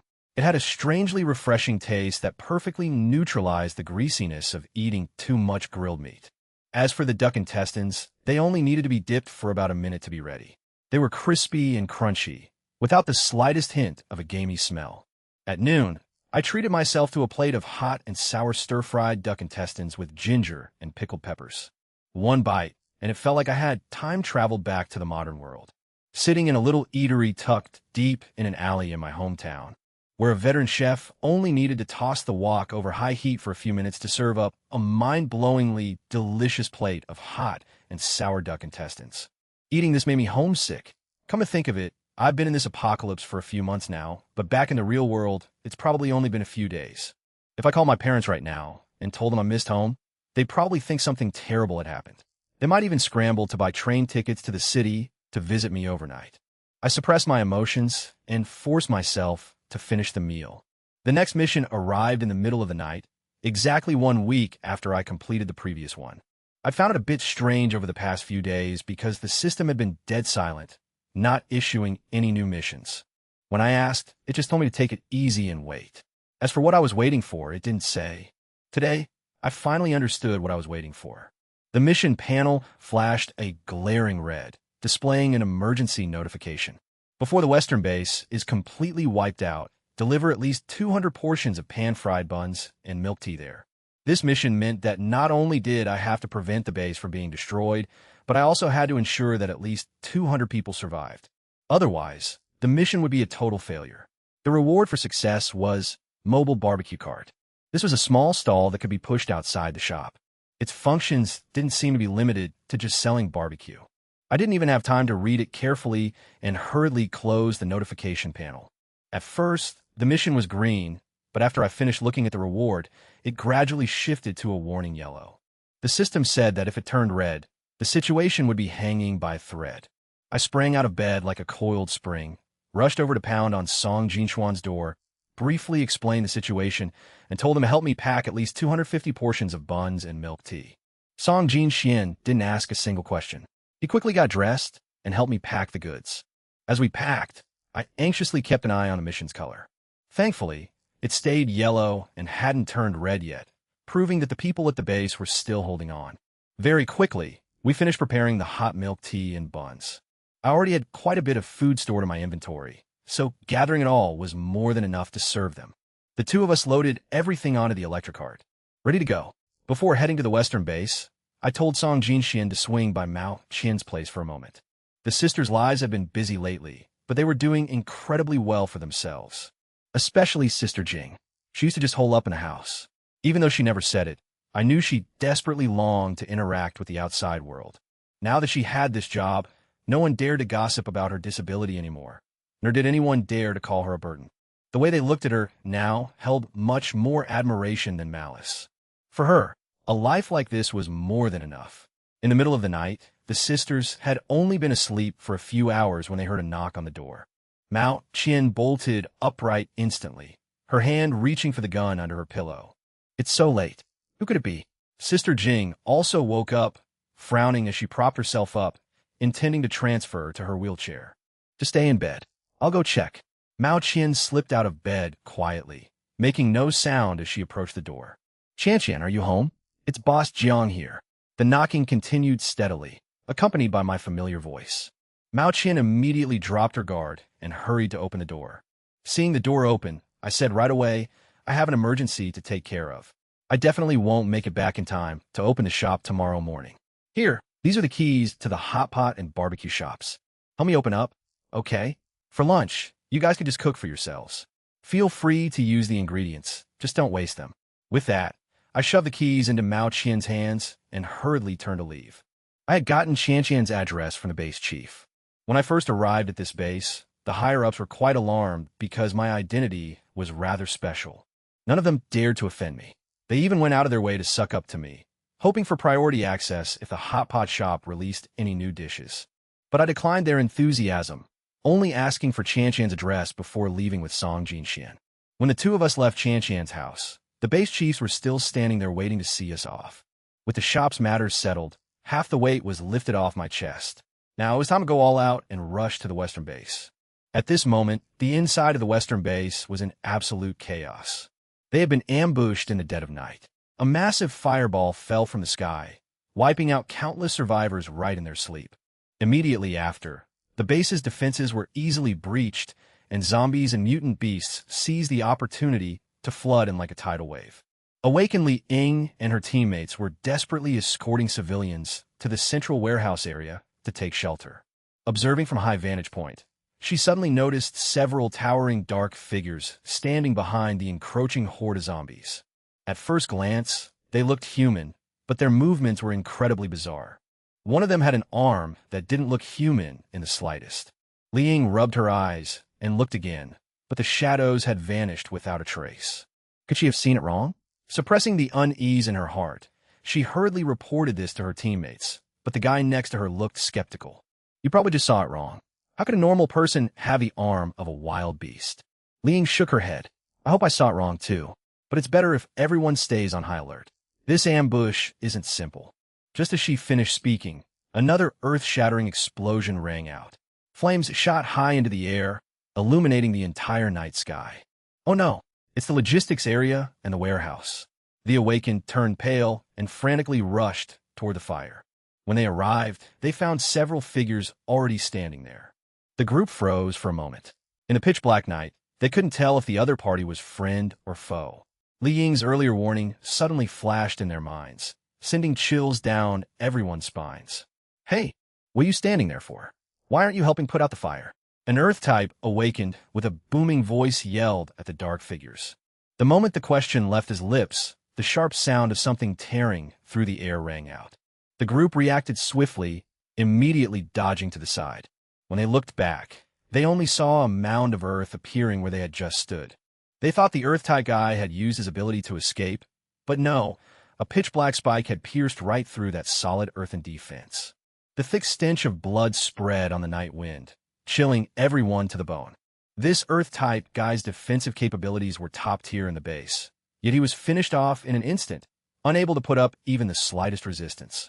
Suppressing their grief, everyone quickly scattered to maintain their distance. Having fought side by side for years, their teamwork was flawless. A single look was all it took to understand each other's intentions. One group stayed behind to hold off the enemy, while the other quietly circled around to put out the fire and save the warehouse. Since Li Ying was a water type, she was the main force for firefighting. She quietly followed the other awakened around to the back. But no one expected that right at the warehouse entrance, a woman was lounging on a wooden crate, looking as if she had been waiting for them for a long time. Hearing the noise, she turned around. Under the moonlight mixed with the flickering flames, the awakened froze in shock when they saw that half of her body was that of a wild beast. Li Ying's heart sank. Her earlier fears had become reality. These people were truly half-human, half-beast freaks. The woman flashed a cold smile, and her razor-sharp, inhuman claws slashed violently toward them. Following the strike, dense purple lightning crackled and tore through the air, hurtling right at them. Li Ying felt suffocating pressure bearing down on her shoulders. She wanted to jump away, but her limbs felt nailed to the spot. Watching the roaring lightning about to turn them all to ash, a massive earthen wall suddenly erupted from the ground, separating the two sides and blocking all the attacks. A deafening crash echoed through the air. Li Ying snapped out of it, realizing she could move again. The crushing pressure from earlier had vanished as if it never existed. The awakened stared blankly at the earthen wall that seemingly fell from the sky, wondering which powerhouse had just saved their lives. Thank goodness we made it in time. A voice rang out. They turned their heads and saw a colossal turtle looming right in front of them. The whole group panicked, thinking yet another monster had appeared. Don't be afraid, everyone. This is Hui Hui. He just saved you. I poked my head out from behind Hui Hui, not forgetting to pat his shell reassuringly. Just now, when we arrived at the base gates, my electric cart couldn't squeeze through because the zombies and mutant beasts were swarming like ants. So I told Hui Hui to turn giant, climbed onto his back, and had him bulldoze straight in. Along the way, Hui Hui flattened who knows how many zombies underfoot. At his level, no monster was qualified to be his opponent. It was literally just a stroll in the park while casually crushing the enemy. Every time he stepped on something gross, Hui Hui looked displeased, lifting his foot to inspect it. Seeing that, I quickly coaxed him, be a good boy. Once we're done, I'll wipe your feet squeaky clean, okay? Hearing that, he happily continued marching forward. In another corner, Song Jinxian had also begun clashing with those mysterious dark figures. After spending so much time at the Hotpot shop and being nourished by the miraculous well water, his abilities had leveled up tremendously. Facing this group didn't feel too pressuring, but the more he fought, the more familiar something felt. Finally, looking at that black liquid that shifted between hard and soft, Song Jinxian frowned. Tainyo? The dark figure paused for a beat, then let out a hoarse laugh that sounded like tearing wood. Captain Song, I'm so flattered. You actually still remember me? Song Jinxian had previously clashed with Tainyo during a mission. He knew the man's strength quite well, but right now, the difference was like night and day. Back then, Tainyo had been severely injured by him. Yet, in such a short time, not only had his wounds completely healed, but his strength had skyrocketed to a terrifying degree. His muscular arms and legs had now transformed into razor-sharp beast claws. He stood hunched over, his claws digging into a jagged steel bar on the ground, looking incredibly freakish and terrifying. "How did you turn into this monstrous freak?" Song Jinxuan's frown deepened. "Isn't it all thanks to you?" Tainyo's voice sounded calm, but his attacks were incredibly vicious. His eyes, hidden in the shadows, burned with a raging fire of hatred. It wasn't just Tainyo. The guys with him also had half-human, half-beast appearances, and their strength was absolutely monstrous. Several of the bases awakened had to team up just to handle one of them, and even then, they were getting battered. Song Jinxian didn't hold back at all. He maximized his fire and wind abilities, occasionally supported by the acid ability of a teammate beside him. Song Jinxian tilted his head and whispered to the backpack on his back, "Thanks." Little Xiao Lulu poked its tiny head out from the zipper gap, shaking its head smugly. "That's right. This time, not only did I bring Hui Hui, but I also dragged Xiao Lulu along for some real combat experience." This mother and son turtle duo were no longer ordinary mutant beasts. Thanks to drinking the well water I gave them every day, their strength had far surpassed the high-level monsters of this world. On top of that, I was never stingy with my own people. Knowing this would be a tough battle, I had splurged on the most expensive defensive shields for both Song Jinxian and the two turtles. With the buffs, Song Jinxuan's fighting was smooth as butter, completely outclassing his opponent. In no time, Tainyo was backed into a corner. He let out a heart-wrenching roar. The sound was no longer human, but more like the howl of a wild beast. Instantly, the surrounding zombies and mutant beasts went into a frenzy, simultaneously changing direction and charging right at us. The bases awakened were completely floored. It turned out these monsters were all under their control. While Song Jinxuan's side was locked in a fierce battle, my side was literally a one-sided bullying session. The woman who had been wreaking havoc just moments ago couldn't even get past the earthen wall now. In the end, Hui Hui erected walls on all four sides, trapping her tightly like a caged animal. Sitting on Hui Hui's back and looking down from the top of the dirt wall, I suddenly found this woman looking strangely familiar. I dug into my pocket, pulled out a flashlight, and shined it right in her face. Blinded by the glaring light, she started spewing a string of profanities that made my ears bleed. But hearing her voice made her seem even more familiar. "Wait, aren't you?" I stared in shock at the mud-streaked face below. "You're that ant from the Bountiful Harvest Farm, Cheng Xing and Cheng Meng's relative, right? How'd you end up like this? I remember you didn't have any abilities."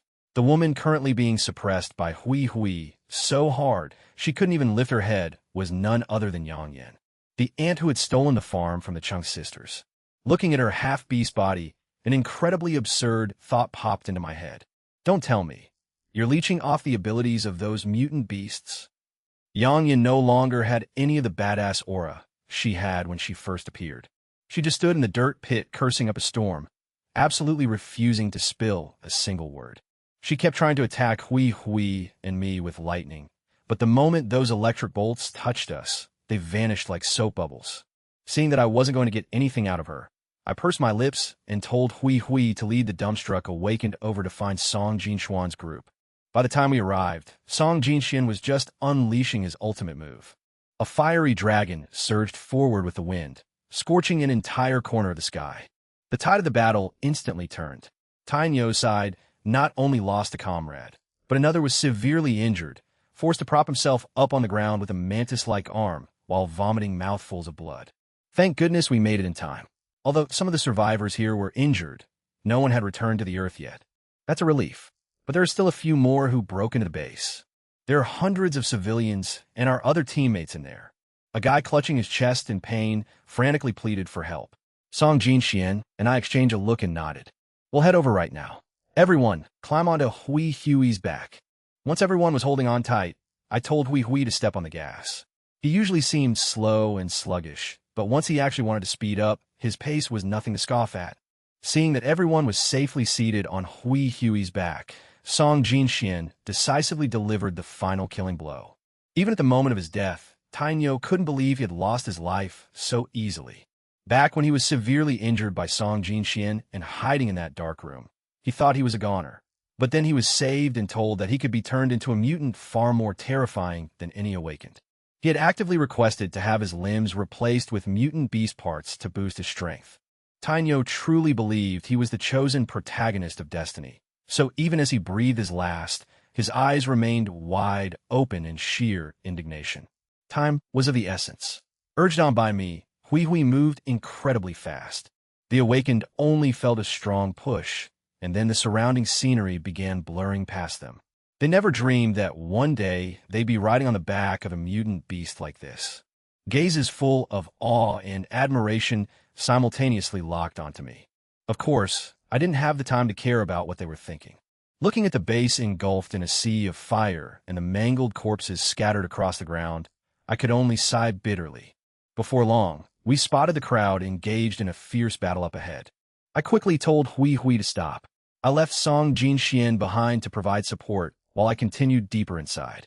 Arriving at the survivors' shelter the Awakened had mentioned, I saw two half-human, half-beast freaks desperately trying to smash open the bunker door. The basement door looked sturdy, but cracks were already starting to form. I feared it wouldn't hold out much longer. I immediately ordered Hui Hui to intervene. The two freaks spotted me and hurled their abilities at me, but not a single attack managed to touch me. While they were still dumbfounded, Hui Hui launched his counterattack. Earth and spikes erupted densely from the ground, and the earth itself began to heave and roll like crashing waves.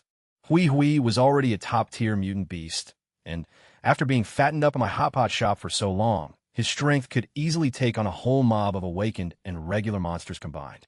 Once he went all out, the enemy didn't stand a chance. In just a few moves, those two were coughing up blood. Even if they wanted to run, they couldn't escape the range of Hui Hui's abilities. Hearing the commotion outside, the survivors cautiously peeked out, only to be greeted by the sight of a giant turtle absolutely thrashing the two guys who had just been aggressively threatening to kill them. Was this reinforcements, or was the enemy purging their own? The survivors were completely mind-boggled, unable to make sense of it. Right at that moment, a long, piercing whistle echoed from somewhere outside the base. The struggling hybrids immediately turned their heads toward the base gates and swiftly retreated. They didn't even bother glancing at their fallen comrades. There was no way I was letting these cold-blooded killers escape that easily. Hui Hui launched an earthen spike dart, pinning the slowest runner firmly to the ground. I didn't even have time to check on the survivors here because I suddenly remembered that Yang Yin was still trapped. I had planned to interrogate her once this was over to see if there were any clues, since a group of mutants like this definitely had an organization backing them. Seeing this group retreat the moment they heard the whistle, I worried that Yang Yin might have been taken away by her people too.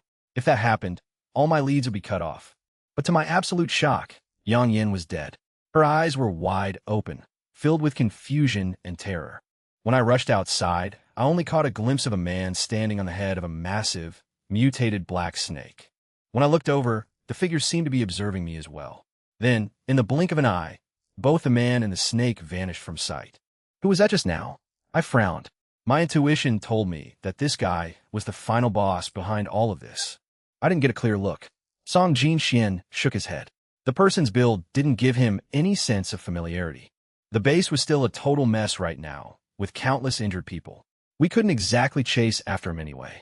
But the good news was that the half-human, half-beast freaks posing the biggest threat had been mostly wiped out. After those guys retreated, the survivors from the shelters began to emerge. They supported each other as they made their way to a relatively clean clearing to bandage their wounds. The lingering terror was still etched on everyone's faces. Looking at the enemy's attack methods, it was safe to say this incident was connected to the two previous base ambushes. Thanks to my intervention, the outcome here was much better than the other two bases. At the very least, more than half the population had been saved. The system's mission had also shifted from a warning red back to a safe green. Only then did I truly breathe a sigh of relief. Meanwhile, at a location not far from the base, a frizzy-haired man in a white lab coat sat cross-legged on the head of the giant black snake, letting it slither through the horde of zombies. The frizzy-haired man crossed his arms, his expression a bit ugly. This mission was supposed to be a sure thing, yet he hadn't expected to lose so many of his elites. Tell me, who exactly is that girl sitting on the turtle's back? The frizzy-haired man muttered, as if talking to himself. She destroyed the weapons I painstakingly modified as easily as flipping her hand. Pausing, his voice suddenly grew excited. What do you think about me capturing her and turning her into my weapon? She'd definitely be top tier in the dead of night. Only the low growls of the zombies seemed to answer him. Suddenly, a dry, mechanical voice rang out unexpectedly. I advised the host not to mess with that woman. I am completely unable to look up any information on her. It's as if someone is intentionally hiding it. This means that beside or behind her, there's an entity of a higher tier than me. The frizzy-haired man paused for a second, then sneered. You're still as cowardly as ever. Didn't you say that in this world, I'm the protagonist? No matter how capable she is, she's just an NPC in this world. The frizzy-haired man completely dismissed me, his tone arrogant to the extreme. Once my anti-humanity legion is fully built, I will personally send all of mankind to paradise and end their suffering, just like in the previous worlds. Host, I strongly advise you to strictly follow the assigned missions. The system's voice sounded like a toy running out of battery, distorted and crackling as if short-circuiting. Where's the fun in doing that? I'm the protagonist. After all, the frizzy-haired man said as he stood up straight on the snake's head. I absolutely must have a grand debut. I'll sacrifice this ignorant human race to create the most ultimate finale. The wind blew, making his white lab coat flap wildly. His eyes gleamed with obvious fanaticism, but if you looked closely, you'd see a ruthlessly cold glint hidden deep within. The two contrasting emotions coexisting in his gaze created an indescribably twisted feeling. After saying that, the frizzy-haired man sat back down, looking a bit distressed as he scratched his head. The most annoying part right now is that my test subjects were all wiped out. The ones at the base haven't fully fused with the mutant beast bodies yet. I'm going to have to go find new test subjects again. He said this while flopping onto his back on the giant snake, his tone carrying a hint of regret. If I'd known, I wouldn't have killed that old hag so early. I was just so pissed off at the time that I went a little too hard. He kept talking and laughing to himself for a long time, but no voice answered him anymore. Back at the western base, watching the stream of people pouring into the central area, I realized that the food I had prepared was still a bit lacking compared to the scale of this place. Fortunately, I had a habit of hoarding food, so I still had quite a few other items in my inventory. As long as I completed the system's mission of handing out 200 portions of buns and milk tea, I could go all out and distribute other food too. Taking advantage of the time, while everyone was busy treating the wounded, I pulled all the pan-fried buns and milk tea out of my inventory and carefully packed them into individual bags. The survivors, drowning in despair, suddenly caught a whiff of the rich, mouth-watering aroma of food and drinks. They looked toward the source of the smell and saw the girl who had just saved their lives neatly lining up bags of food. It's Boss Jiang. Under the dim moonlight, someone finally recognized me. By now, my Hotpot shop and my reputation had blown up all over that city and even spread to neighboring cities, so it was perfectly understandable that I'd be recognized. Boss Jiang? Someone who didn't know asked curiously. The owner of the Hotpot shop in City C? You've never had her Hotpot before? It's mind-blowingly delicious. I heard she just opened a barbecue shop too, and the line stretches for miles. A survivor in the know excitedly explained. I was lucky enough to eat there once, and I'll never forget that taste. Boss Jiang is super nice. She used to go around supporting bases that were under attack. I never expected to see her at our base today. While everyone was whispering and gossiping, I finished setting everything up. Counting the pan-fried buns and milk tea I already had stored in my inventory, there were a total of 526 portions. On top of that, there was a mountain of hot pot ingredients. I could cook up a massive pot of hot pot for the entire base. Boss Jiang, let's give you a hand. Li Ying's group ran over to me after finishing their tasks. I'd already told them the purpose of this trip was food relief, so seeing me set out the food, they immediately understood. I was just worrying that I wouldn't be able to handle it all by myself, so I didn't stand on ceremony and told them to go notify everyone to come get their food. On the other side, Song Jin-shin had set up a stove and started a fire to cook a giant pot of mixed stew. The moment the broth boiled, the rising aroma attracted quite a few survivors to gather around. The awakened stepped up to coordinate, guiding everyone to line up in an orderly fashion to receive their portions. I started handing out the milk tea and pan-fried buns first. This milk tea was taken from the self-service counter, fully loaded, with all the toppings. Since this base was far away, the number of people who had actually eaten my food could be counted on one hand. Seeing such high-quality food, their eyes were filled with absolute astonishment. A few familiar faces also ran over to greet me, and thanked me profusely. They spoke with tears welling up in their eyes. This ambush had happened so fast and was so brutal. The base had nearly been reduced to ashes in the blink of an eye, leaving them still reeling from the shock. My discovery didn't just bring hot meals, but also acted as a healing balm for the souls of those who had just survived a tragedy. After handing out all the baked flatbreads and milk tea, my emergency mission was officially complete. By this time, Song Jinxuan's giant mixed hotpot was also perfectly cooked. The remaining survivors each received a hearty, full bowl. We sat down on the open ground, soaking in the warmth of the food. The fear and exhaustion seemed to melt away with every spoonful of hotpot broth. After a grueling night of fighting, the group of ability users also got their portions and sat down next to me to recharge. Not long after we finished eating, reinforcements from other bases finally arrived. In this era of paralyzed transportation, it was completely understandable that they were late. They quickly took over the scene, preparing to take everyone back to their bases to settle down, since this place was completely ruined and uninhabitable. Seeing that everything was under control, Song Jinxian and I said our goodbyes and withdrew. On the way back, I couldn't stop thinking about that mysterious man standing on the snake's head. Even though I only saw a blurry silhouette under the moonlight, my intuition told me this guy was extremely dangerous. "Host," the system's voice suddenly rang out. Just now, I sensed the presence of one of my kind. I froze, my brows furrowing tightly. "You mean that guy has a system too?" Thinking about this possibility, my heart suddenly felt a bit heavy. I thought I was an exclusive existence in this world, but it turns out I'm not. If that guy also has a system, am I in danger? What is his mission?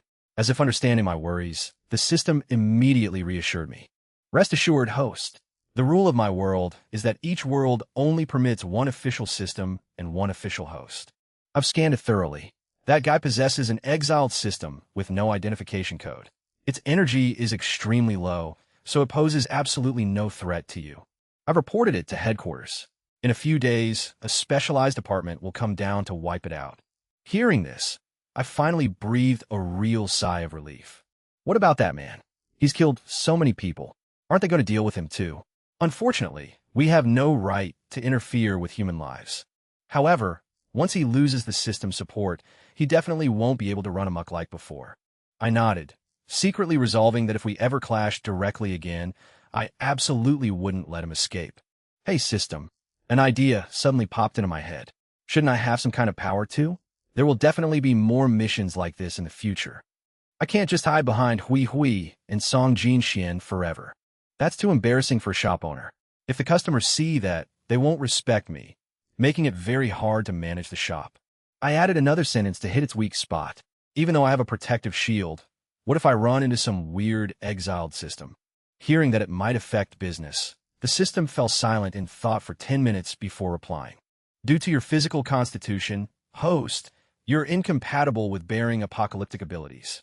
But don't worry, I will find you another special kind of power." With this promise, I was completely at ease and entered the space to check my rewards. The mobile barbecue cart was already sitting neatly in my inventory. Just looking at it, I could tell it was top-tier stuff. At dawn, Song Jinxian and I finally arrived back at the shop. The staff had already started their shift, everyone full of energy. We gave them a quick heads up and then sneaked straight to the backyard to catch up on sleep. By the time I woke up, it was past noon. As soon as I stepped out the door, I saw Mao Qianqian peeking around, probably intending to wake me up for lunch. Seeing me, she beamed. "Thank goodness, boss. You woke up just in time. Let's go eat." After lunch, I went to the open courtyard behind the barbecue shop and took out the barbecue cart. This cart was quite long. One side was a charcoal grill, and the other side had 2 large wooden barrels for beer and white liquor. Amazingly, it had a heating mode for winter and a cooling mode for summer. Underneath, there was even a mini fridge to store ice and ingredients. It also came with several sets of neatly foldable tables and chairs. It really packed a punch for its size. However, everything from charcoal and alcohol to ingredients had to be bought from the system shop. They weren't given for free. Luckily, the prices were dirt cheap, so I maxed out my order. Meat skewers, kidneys. Looking at the cart fully stocked with food, I was thrilled. It felt like playing a real-life business simulation game. The ingredients for the barbecue cart were listed in a separate category. I set the prices. Meat skewers were 2 level 2 crystal cores. Vegetables were 1 level 1 crystal core. Buy 10, get 1 free. Beer and liquor were a flat rate of 5 level 1 crystal cores per glass, though the beer glass was bigger than the liquor glass. Once everything was set up, he and I pushed the cart out to the front yard. It moved incredibly smoothly and felt light as a feather. The customers waiting in line saw the strange object and curiously gathered around. A barbecue cart. The customers' eyes lit up as they read the price board. Boss Jiang is truly GOAT. There's even beer and white liquor. In this apocalypse, holding a hot meat skewer and taking a sip of ice-cold beer, what could be better? They started drooling, lining up to wait their turn. Many thought to themselves, well, since it's not my turn for Hotpot yet, I might as well grab a few meat skewers to pad my stomach first. Plus, there's no need to wait for an empty table. And so, before I even had time to light the stove, a long line of customers had already formed. I put charcoal into the grill and used a lighter to ignite it. The charcoal quickly glowed red. When the grill was hot enough, I started grilling the first batch of skewers. The first customer turned out to be an old acquaintance, Zhou Lin. He said Su Yin and Gu Qi were lining up at the barbecue shop. He came over to buy some skewers for the group. Zhou Lin immediately ordered 10 beef skewers, 10 lamb skewers, 10 squid, and 10 enoki mushrooms, plus 3 large beers. With the buy 10 get 1 free deal, he got 4 extra skewers, making it 44 skewers in total. Every piece of meat was huge. As soon as they hit the grill, they sizzled, the fat melting and dripping down, smelling absolutely divine. I sprinkled on some special seasoning, and the aroma instantly exploded. To be honest, I had never grilled meat before, so I was a bit clumsy. Song Jinxian beside me wasn't much better. Luckily, the system reminded us of the timing, so the meat was cooked perfectly. Tender and juicy, not burnt at all. I packed the meat into paper bags, poured the beer into cups, added a few square ice cubes, and handed them to Zhou Lin. As soon as he got the food, he dashed straight back to his teammates. At that moment, Su Yin and Gu Qi had just found a table and sat down when Zhou Lin arrived with the goods. Hurry up, old Lin. It's our turn. We've been here 3 times, and today we finally get to taste the barbecue here. The moment Zhou Lin opened the barbecue box, the aroma of black pepper and chili powder blended together and filled the room. The surrounding diners, who were waiting for their food, were all knocked out by the smell. Looking at those freezing cold glasses of ice beer, everyone's eyes widened in shock. Barbecue? Ice beer? Are you kidding me? Bro, where did you buy that? Out in the yard. The boss's new cart over there. If you want some, go quick. I heard it's just a trial run today, so they don't have a lot of ingredients. Before Zhou Lin could even finish his sentence, half the customers in the shop had vanished into the front yard. Looking at the endless line, I sighed and told him, at this rate, we're going to have to hire a dedicated barbecue chef. Before Song Jinxian could reply, a guy in a line about 2 meters tall shouted, Boss, my wife and I were barbecue shop owners before the apocalypse. It was Du Ku and his wife, Fu Wei. The husband was tall and burly, and the wife was about 1.7 meters tall, though she still looked petite standing next to him. Both had kind, bright faces. Seeing someone volunteer, I let them do a trial run on the spot. As soon as Du Ku grabbed the skewers, the difference was night and day. He fanned the skewers out, pressed them lightly onto the grill, flipped them expertly, and sprinkled the seasoning with perfect precision. Watching a pro at work really made my skills look like child's play. Fu Wei was just as agile as her husband. The couple coordinated flawlessly, their movements 100% in sync. Seeing this, I made the call right then and there. You two start working today. Du Ku and Fu Wei looked at each other and smiled brightly, unable to hide the joy in their eyes. Actually, they had been present for the previous 2 interview rounds, but failed at the very first hurdle. They never expected to finally get the chance to work for me in this way. The customers waiting in line saw this, and their eyes turned red with envy. If I knew, I would have volunteered too. It's just grilling meat. How hard can it be?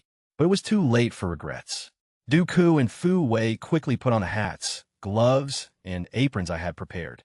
Standing behind the barbecue cart, they started their new job with smiles that never left their faces. Freed from the smoke-filled cart, I breathed a sigh of relief. I had definitely underestimated the enemy. I thought I could handle this little cart, but looking down at my shirt covered in grease splatters, I could only sigh. The barbecue cart was officially online right in the middle of the yard. I hadn't prepared too many ingredients today, mainly just to test the market. Yet by just past 6 p.m., all the food was completely sold out. Even the 2 large barrels of liquor didn't have a single drop left. I invited Dooku and his wife into the shop to rest, have dinner, and sign their contracts. At first, they were a bit timid, probably because they were new and had boldly volunteered themselves, so they felt a bit shy. But the other staff and I were extremely friendly to them. When ordering food, Chow Ran even thoughtfully asked about their taste preferences. I placed the contracts in front of them, told them to read carefully and sign, and couldn't help but exclaim, "You two arriving was a real lifesaver." I didn't expect this tiny barbecue cart to require so much skill. But I said, "You flatter us, boss." I shook my head, waiting for them to finish signing before instructing, "From now on, the barbecue cart is in your hands. No matter how busy it gets, you must keep it clean. Leftover barbecue absolutely cannot be kept overnight. If there are leftovers," I paused, realizing the chances of that were practically zero. The shop was always running out of food every single day. "Don't worry, boss. We understand. Leftovers will absolutely not be kept until tomorrow. We were in the F&B industry before, and we know that cleanliness is the only way customers can eat with peace of mind." Fu Wei affirmed with a smile. Hearing that, I nodded in satisfaction. Exactly. Just as the contracts were signed, the staff meals were brought out. Today's menu featured charcoal grilled lamb chops and braised beef meatballs, all newly unlocked bestsellers of the shop. Dooku and his wife stared at the spread, frozen for a few seconds. Their expressions were exactly the same as my previous employees when they first joined the Getting Fattened Up squad. Everyone exchanged greetings and sat down for a joyful meal. Chatting about the day's work while eating, the atmosphere was incredibly warm and professional. Dooku and Fu Wei exchanged a look. They had only heard rumors about the amazing benefits here, but they never expected it to be this next level. Finally, they picked up their chopsticks and dug in. One bite of the lamb chop, one bite of the beef meatball. Dooku ate until his eyes grew red with emotion. That evening, the shop welcomed one last wave of customers. By the time we finished cleaning up, the survivors had all gradually left. Once the staff went home, the shop began a new round of upgrades. While waiting, Song Jin Xian and I took the opportunity to go to the backyard and water the newly sown vegetables. This time, I splurged on a bunch of rose, sunflower, and camellia seeds to plant around the shop, intending to turn this place into the most romantic spot in the apocalypse. Lately, the shop's fresh vegetable sales weren't just hot, they were booming. Every day, people came by to ask if we had vegetables. However, I didn't let that ruin my plans. I still maintained the schedule of selling vegetables every few days. After all, the restaurant business was my main gig. Selling vegetables was just a fun side hustle. Song Jin Xian held the long ladle, watering the plants, occasionally staying silent to listen to me ramble about everything under the sun. The corners of his lips curled up naturally without him even realizing it, his heart feeling as if it were soaking in a hot spring. He had completely adapted to life here, even finding he loved it more than his past days of slaughter. He used to think someone like him would never even consider starting a family in this lifetime. He never expected there would come a day when he'd stand side by side with a girl like this. He still hadn't answered his friend's question from the other day. Truth be told, he wasn't entirely sure himself. A guy who had been single since birth like him had zero experience. But after all this time together, he had gradually figured out his own feelings. "Hey, Song Jin Xian, where's your mind wandering off to? This radish is about to drown because of you." My call snapped him back to reality.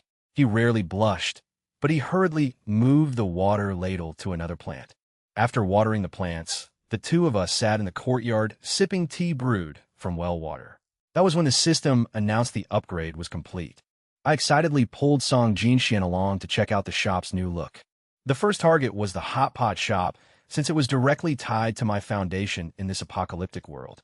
The Hotpot shop style had completely changed, shifting from modern to classic Chinese architecture, extremely elegant.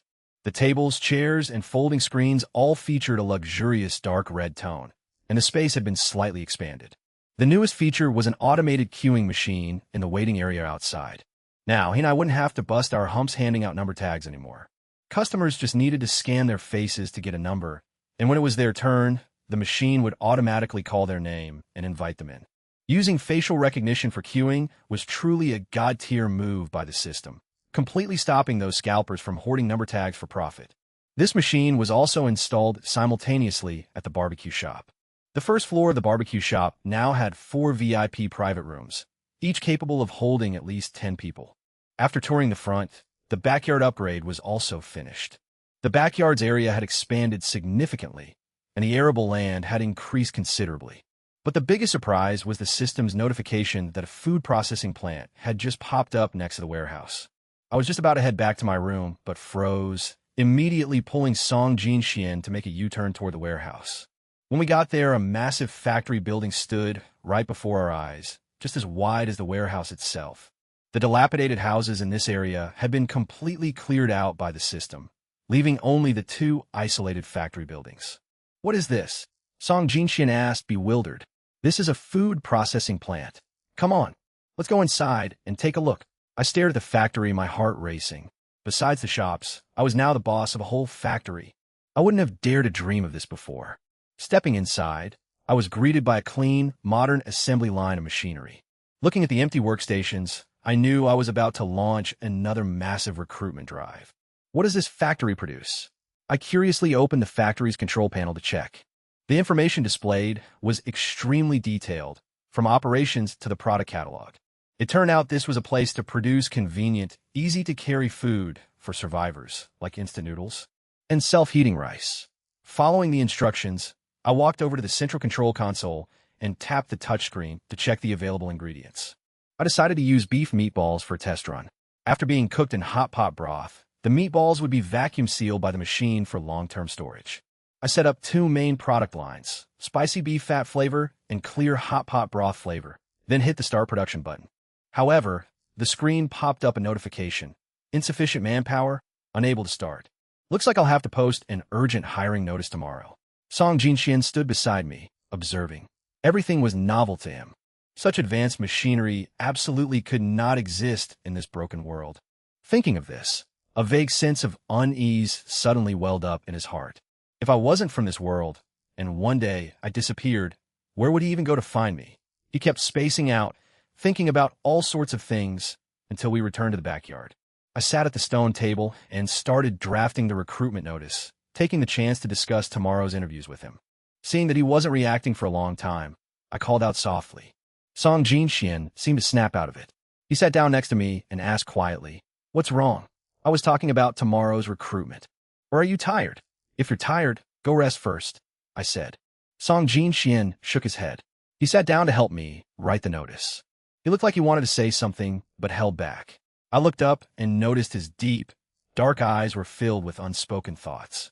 But when he met my clear gaze, all the questions in his heart suddenly vanished. In the end, he just shook his head and went back to work. I frowned, staring at him for a long time. Was he really getting stressed out from too much work lately? He was my most capable and reliable right-hand man. Absolutely nothing could happen to him. I kept writing the notice, but my mind was elsewhere.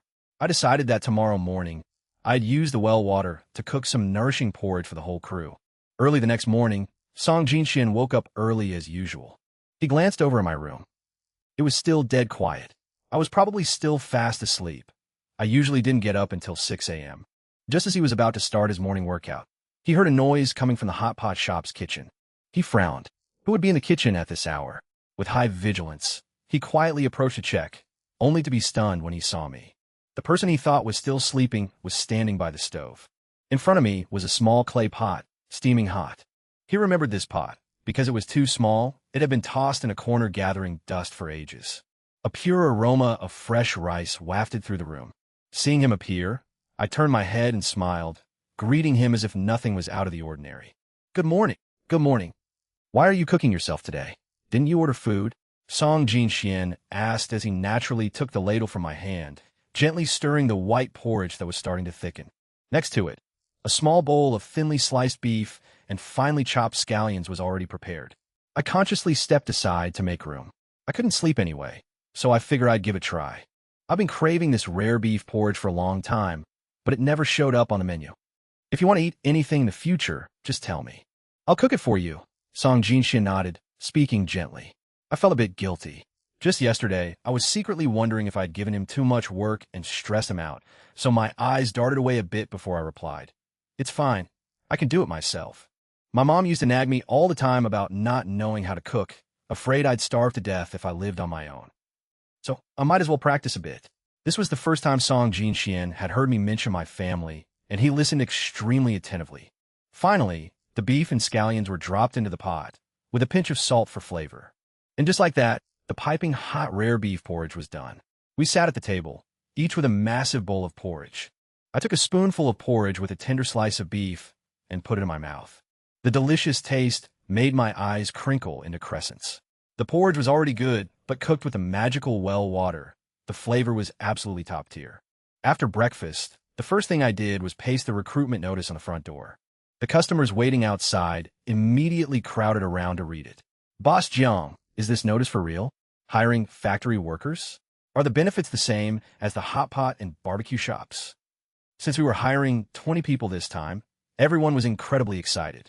100% real. The benefits are all the same. Anyone who wants to apply, line up over here. Song Jinxian will handle the initial screening shortly. I announced loudly. In the blink of an eye, a massive, winding line had formed. Everyone showed immense hope for this job. By the time Song Jinxian and I came back out from the shop, the line was so long it had automatically split into 3 rows, looking even more epic than the lines for hot pot or barbecue next door. I dragged out my small table and chairs again to handle the registration. Song Jinxian sat next to me, helping to screen the candidates. Because the crowd was so massive, it wasn't until 6 p.m. that we finally finished the first round shortlist. I told those who passed the preliminary round to come back tomorrow morning for the second interview. Dong Xiangyu was on that list. Making it to the next round made him overjoyed, as this was practically his last chance. His wife had abandoned him and their little daughter to run away right when the apocalypse began. He had been raising his daughter all by himself, taking care of a child who had been sickly since birth. Life was incredibly tough. A few days ago, his daughter fell ill again. In these times, medical expenses for a family were like pulling up a tree by its roots. All his hard-earned savings vanished. Now, he didn't even have enough crystal cores to buy nutrient solutions. For the past few days, the father and daughter had barely dared to share one bottle every 2 days. His daughter had just recovered and was still very weak. He was too worried to take on long-distance missions, so he just hung around doing odd jobs near the base. Passing by today and seeing the hot pot shop hiring, he just wanted to try his luck. He never expected to smoothly pass the first round. On his way back to the base, he didn't forget to buy a bottle of nutrient solution. Dong Yi, his 15-year-old daughter, was lying in bed, her face pale. Due to prolonged malnutrition and illness, even though her body had evolved, she was still much thinner and weaker than others her age. "Dad, why are you home so late today?" Dong Yi struggled to sit up, asking softly, "How are you feeling today? Any better?" Dong Xiangyu smiled, walking over to the bed and rubbing his daughter's head. Dong Yi nodded. "I'm much better. Dad, I don't need to take medicine anymore. Don't buy tomorrow, okay?" Looking at his sensible daughter, Dong Xiangyu felt a sting in his nose. He suppressed his emotions. Coaxing her, he said, "I already paid the crystal cores. It'd be a waste not to take the medicine, so just be a good girl and drink it. Today, Dad interviewed for a really awesome job. If I get hired, we'll get to eat our fill every single day, you'll see." Hearing this, Dong Ye's face immediately lit up with joy. That night, both father and daughter tossed and turned in anticipation. The next morning, the second round of interviews started right on time. Anyone who arrived late was ruthlessly disqualified without mercy. Standing in the crowd, 39-year-old Dong Xiangyu felt the pressure of taking an exam for the first time in his life. He arrived early, so he was near the front of the line. Watching the people ahead of him get called up one by one to speak with Boss Jiang, Dong Xiangyu couldn't help but swallow hard, looking down to adjust his cleanest set of clothes. Soon, it was his turn. Dong Xiangyu cleared his throat softly and stepped up to my small table. "Hello." My warm smile helped Dong Xiangyu gradually relax and answer each question clearly. Finally, I told him to stand aside and wait a moment for the final results. Dong Xiangyu nodded and stepped back to an open area, where quite a few people were already standing, buzzing with chatter about whether they had a chance of getting hired. By the afternoon, the final round of interviews finally concluded. Song Jinxian and I discussed thoroughly and selected the 20 most deserving names. I stood before the crowd, holding the list, and began calling out names. Dong Xiangyu was so nervous he clenched his fist tightly. Finally, at the 10th name, he heard his own. "These are the 20 people who have been hired. Thank you all for your enthusiastic participation. There will be more job opportunities coming up, so please keep an eye out for future notices. I gave a pretty standard speech. Those who weren't selected were naturally very disappointed. They could only hope for next time. The new hires were asked to stay behind, so I could brief them on the job. I led them to the front of the food factory. However, since the factory couldn't start running immediately, I told them they would officially start next week. The reason was that I wanted to complete the mission to unlock the full set of dormitories and the cafeteria first. The system also mentioned that after the next mission, it would unlock a points card for the staff. By then, their salaries would be transferred directly to the card. They could use those points to eat at the cafeteria and exchange for supplies, which would free up my hands significantly. With dormitories and a cafeteria, the staff wouldn't have to endure the hardship of commuting early in the morning and late at night.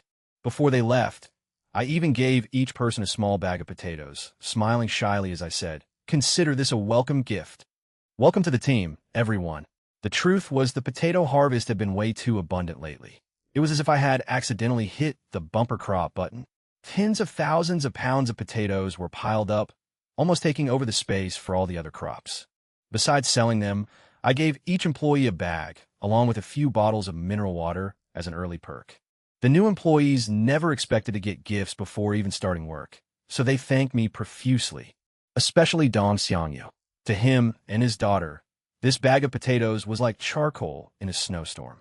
When Song Jinxian and I returned to the shop, he was still clutching the bag of potatoes tightly, his eyes red with emotion. By the time he got home, it was already dark. On the way, he had managed to find a safe spot and gather some dry firewood to roast 2 potatoes. The delicious smell of the roasted potatoes even attracted a few mutated monsters, which he conveniently took care to harvest their crystal cores. He walked faster, eager to bring the potatoes home to his daughter. However, as soon as he stepped inside, he didn't hear his daughter's usual joyful greeting. Looking at the bed, the blankets were tossed aside, scattered messily on the floor, and Dong Yu was nowhere to be seen. Panicking, Dong Xiangyu dropped the bag of potatoes and rushed out to find her. "I saw that Chun-Ting girl call your daughter away earlier."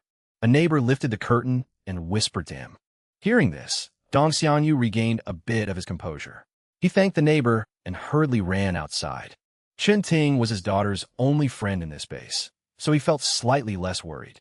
He stuffed the 2 potatoes into his shirt and quickened his pace to find them, thinking he needed to bring his daughter home since it was getting dark. Unexpectedly, as soon as he reached a secluded, deserted corner, he heard his daughter's weak, sobbing voice. "Please, let me go home. My dad is coming back soon." "Let you go home? What's the fun in that?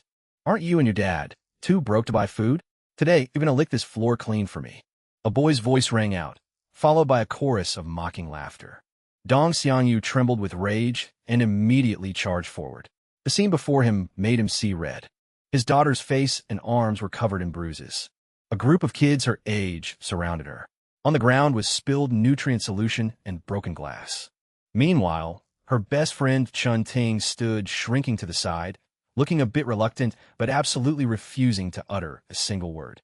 Dong Xiangyu aggressively shoved his way through the crowd, scooped his daughter up, and spun around to deliver a devastating kick to the ringleader.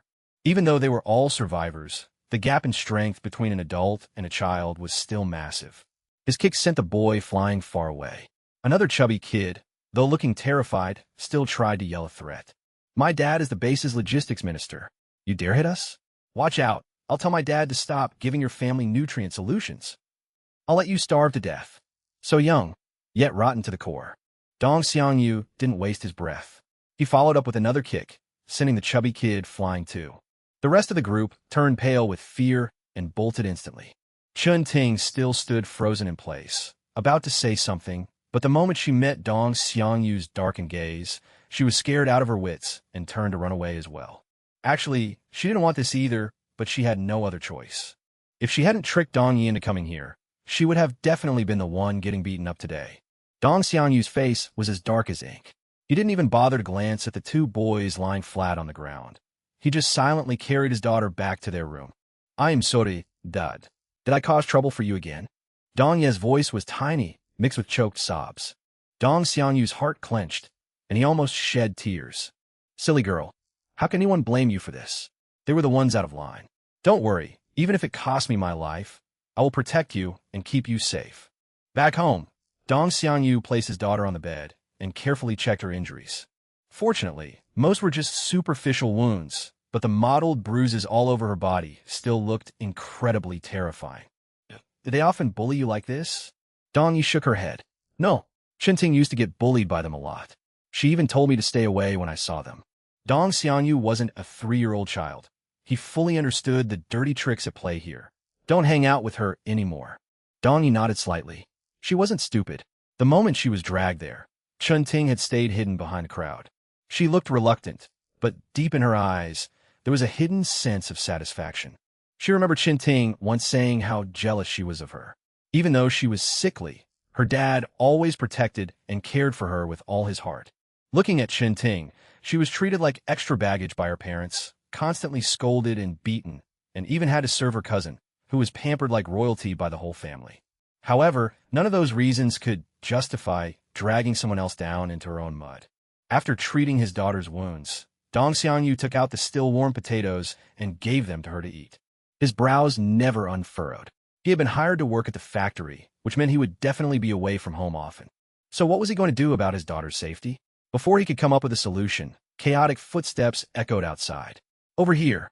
After Song Jinxian and I cleared out the mountain of potatoes in the field, we both finally breathed a sigh of relief. Looks like we'll just have to keep pushing potatoes for our vegetable sales. Looking at the mountain-high pile of potatoes, I muttered, potatoes are fine. Everyone loves them. Song Jinxian remarked quite objectively. After finishing the work in the field, he and I headed back to our rooms. I played with little Lulu for a bit, then flopped onto the bed, letting out a long, exhausted sigh. Once the next mission is completed, the host can take a vacation and go home for a trip. The system's voice suddenly echoed in my head. I sprang up like a coiled spring. Really? I actually get a vacation? Of course. I've recorded how hard you've worked over the past few months, so I made a special request for you to take some time off. Awesome. You're the best. I was ecstatic, almost crying tears of joy. But then I remember a problem. Wait, one day in the real world is a month here. If I go on vacation, won't things here be paused for months? Don't worry, host. I've calculated everything. After you leave, time in this world will slow down to sync with your world. When you return, the pace will go back to normal. Overjoyed, I scooped up little Lulu and spun around in a circle. I finally get to go home. Because of this breaking news, I tossed and turned all night, unable to sleep. I was wide awake by 5 a.m. As soon as I opened my door, I saw Song Jinxian stepping out of his room too. He looked at me, a bit surprised. Why are you up so early today? Want something to eat? As he spoke, he naturally rolled up his sleeves, ready to head to the kitchen to make breakfast, but I quickly stopped him. No need. I just woke up early because I'm feeling so refreshed lately. I couldn't really explain the part about going home, so I just made up an excuse. After having breakfast with Song Jinxian in the yard, I walked through the side door of the backyard, planning to loop around to the barbecue shop to check things out. The new mission was related to the barbecue shop, so I needed to see if I had to stock up on any ingredients. According to the system's requirements, within the next week, I had to host 3 all-you-can-eat barbecue buffet events for 2 level 4 crystal cores. To help out, the system even provided a specialized set of tables and chairs for me to set up in the open yard in front of the shop. Even though 2 level 4 crystal cores wasn't cheap for survivors, I was sure plenty of people wouldn't mind spending the money to feast on barbecue to their heart's content.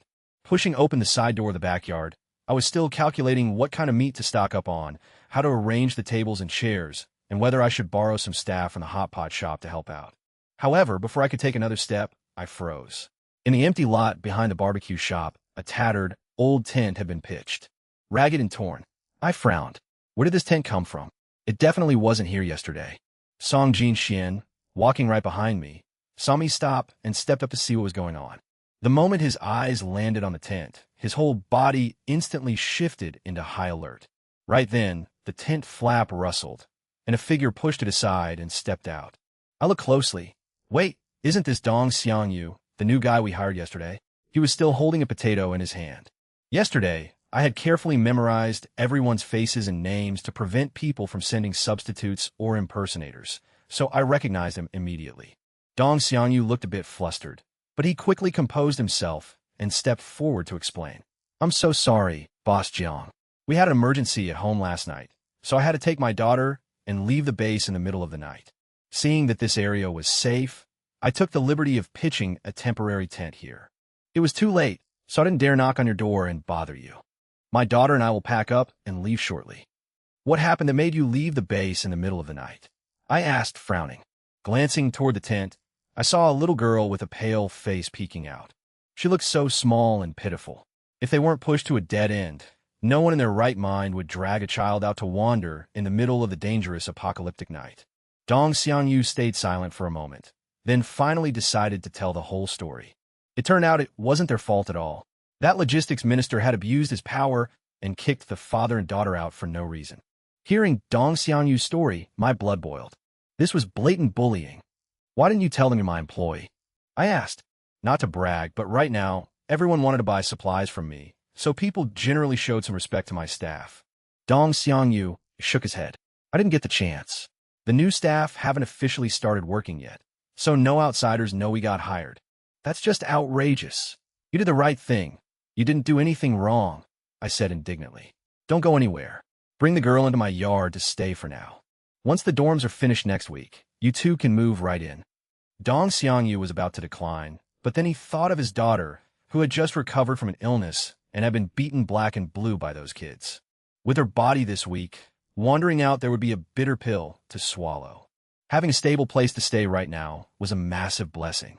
Understanding his hesitation, I didn't say much more. I decisively turned and walked into the yard, gesturing for them to follow. Dong Xiangyu hesitated for a few minutes before calling his daughter to step into my courtyard. We'll be staying at Boss Zhang's place for the next few days. Remember, don't touch anything without permission and don't wander around, okay?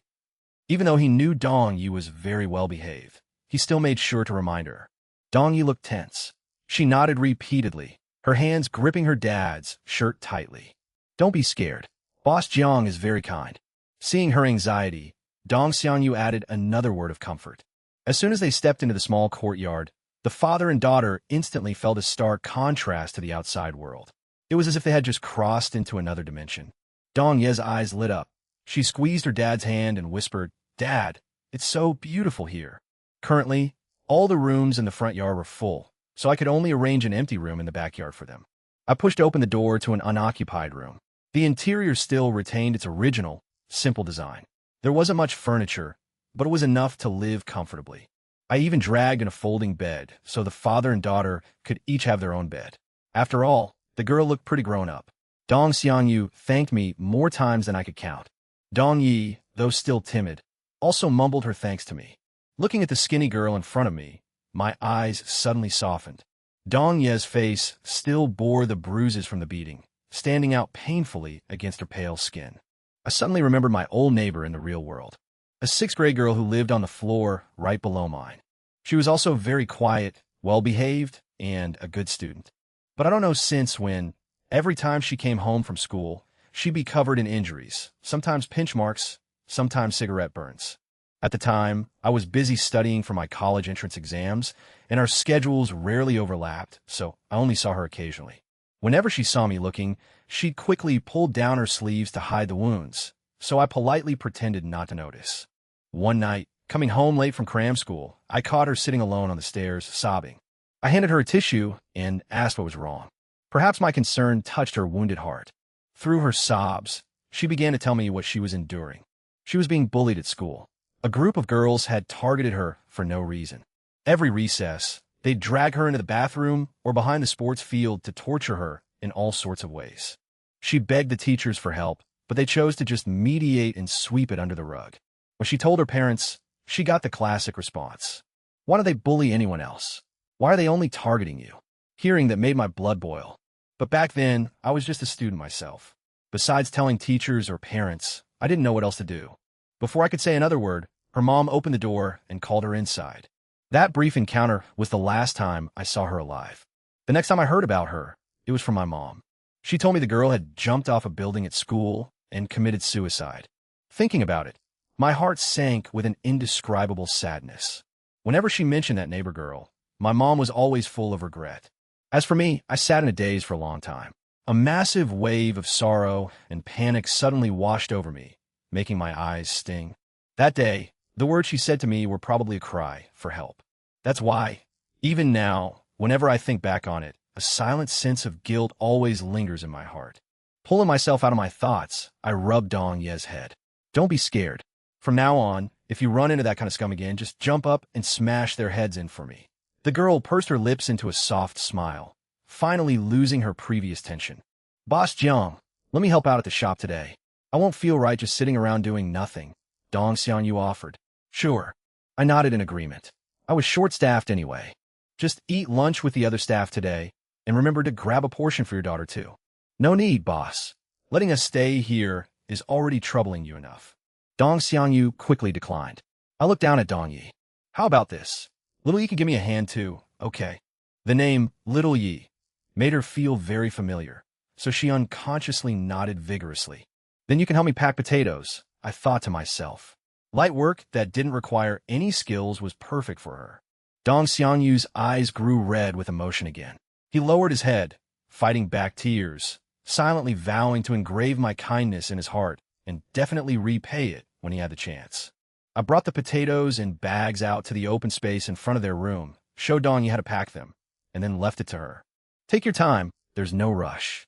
Little Yi looked extremely serious, staring intently at the pile of potatoes. She meticulously followed my instructions. Having this opportunity, she also wanted to share her dad's burden. After settling things for the father and daughter, I headed out to the front yard. Dong Xiangyu quietly followed behind to help out. By the time I got there, Song Jinxian had already opened a shop. The staff were all present. I gathered everyone to announce the upcoming barbecue buffet event and took the chance to introduce the new employee. This is Dong Xiangyu, a new employee for our factory. For the next few days, he'll be helping out at the barbecue shop, and his daughter is helping me pack vegetables in the backyard. Xiaoran, when you order lunch today, remember to order 2 extra portions. I instructed. Xiaoran nodded. Ordering food was her specialty now, so it was no trouble at all. I told everyone to go to the warehouse and move the tables and chairs the system had just provided, then arrange them neatly in the yard in front of the barbecue shop. The customers waiting outside saw the strange objects and gathered around to ask questions. Hearing that the shop was about to host a 2-hour all-you-can-eat buffet for just 2 level 4 crystal cores, the crowd instantly exploded. Only 2 level 4 crystal cores. It's a bit steep, but for all you can eat, it's totally worth it. Let's go. Let's line up quickly, or it's going to be packed later. Some people hesitated and watched, but plenty of others sprinted to get in line. Even so, they followed the shop's rules and didn't cause any chaos. Once everything was ready and everyone was in position, the first round of the barbecue buffet officially went live. Even though the barbecue shop had been open for a while, this buffet style was still an incredibly novel experience for the survivors. Looking at the long, winding line, I clicked my tongue. Looks like we're going to be working our hands to the bone. Once the first batch of customers was seated, I handed each table a piece of paper and a pen so they could write down their table number and the dishes they wanted. I ran around the dining area, collecting orders. If anyone forgot to write their table number, I had to quickly fill it in. In the kitchen, the staff were going all out slicing meat and vegetables. Even Pan Chung and Yang Ting from the Hotpot shop were called over as reinforcements.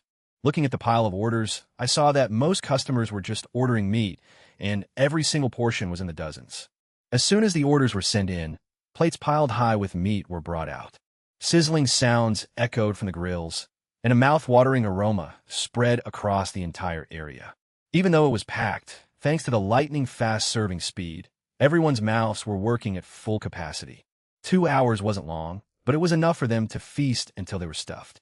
The yard in front of the shop was bustling with a lively atmosphere, drawing countless envious glances. When the first round ended, the diners all had round, bulging bellies. Satisfied, but still a bit reluctant, they left their tables to make room for the next batch. That noon, we had to take shifts to eat lunch. Dong Xiangyu hurried back to the backyard with a lunchbox for his daughter. Lil Yu was still diligently packing potatoes. She was quite fast, and the mountain-like pile was already more than half gone. Seeing her dad bring food, she finally remembered she hadn't eaten lunch yet. She wiped her hands clean and took the still-warm lunchbox. The savory aroma wafted up, making her stomach rumble. The lunchbox was packed with meat and vegetables, so lavish that both father and daughter were stunned with emotion.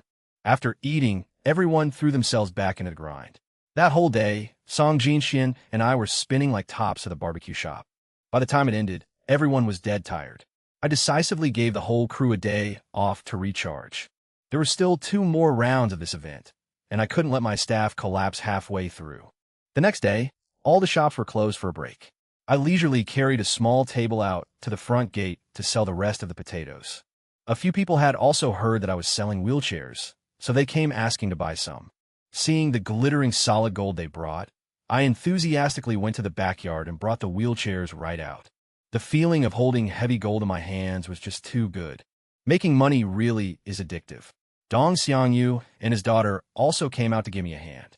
Dong Yi sat nearby packing the remaining potatoes. Song Jinxian collected the crystal cores, and Dong Xiangyu quickly handed the potatoes to the customers.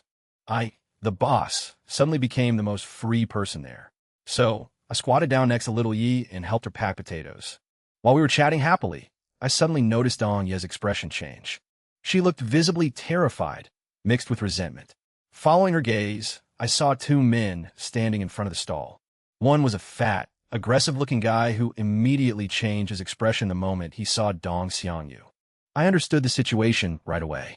This guy was definitely the logistics minister who had kicked the father and daughter out. I grabbed Dong Ye's hand, pulled her up, and simultaneously signaled Song Jinxian to stop collecting money. The man with the logistics minister was probably the base chief. He had just offered to buy a whole cartload of potatoes wholesale. Boss Jiang, what is the meaning of this? The base chief asked, bewildered but not daring to sound harsh. Go ask your logistics minister over there. He's got some nerve, daring to kick my employee out of the base in the middle of the night. I'm a very petty person. I wouldn't dare sell my goods to you people. I sneered, waving my hand to shoo them away and calling the next person in line. The base chief didn't dare cause a scene here. He dragged his cousin to a corner and demanded, "What the hell is going on?" This logistics minister was the base chief's cousin and had been abusing his power for a long time. Now that it was affecting the base's interests, the base chief couldn't turn a blind eye anymore. The fat guy explained the whole story but stubbornly insisted he did nothing wrong. It was just kids playing around. He dared to kick my son like that. Kicking him out was letting him off easy, he grumbled defensively. Shut your mouth. The base chief glanced over at me. What do you think you are? Boss Jiang has already stepped up to protect her employee, and you still don't know what's good for you. Look at the injuries on that girl's face. It's obvious your son hit her way harder. Don't think I don't know what kind of brat your son is. Go over there and apologize to them right now.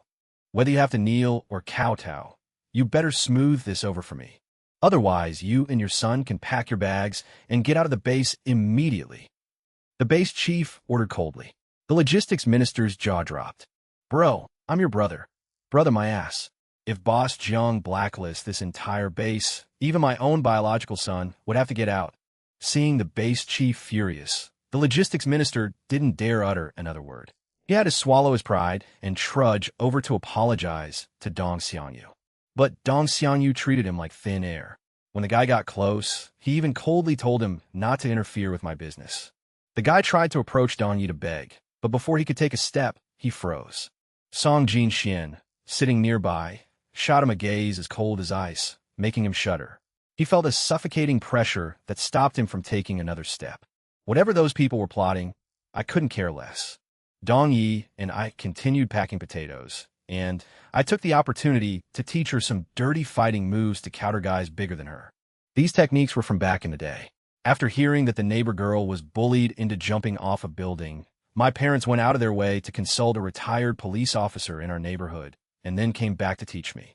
Even though I never had the chance to use them myself, I was now passing them on to little Yi with absolute dedication.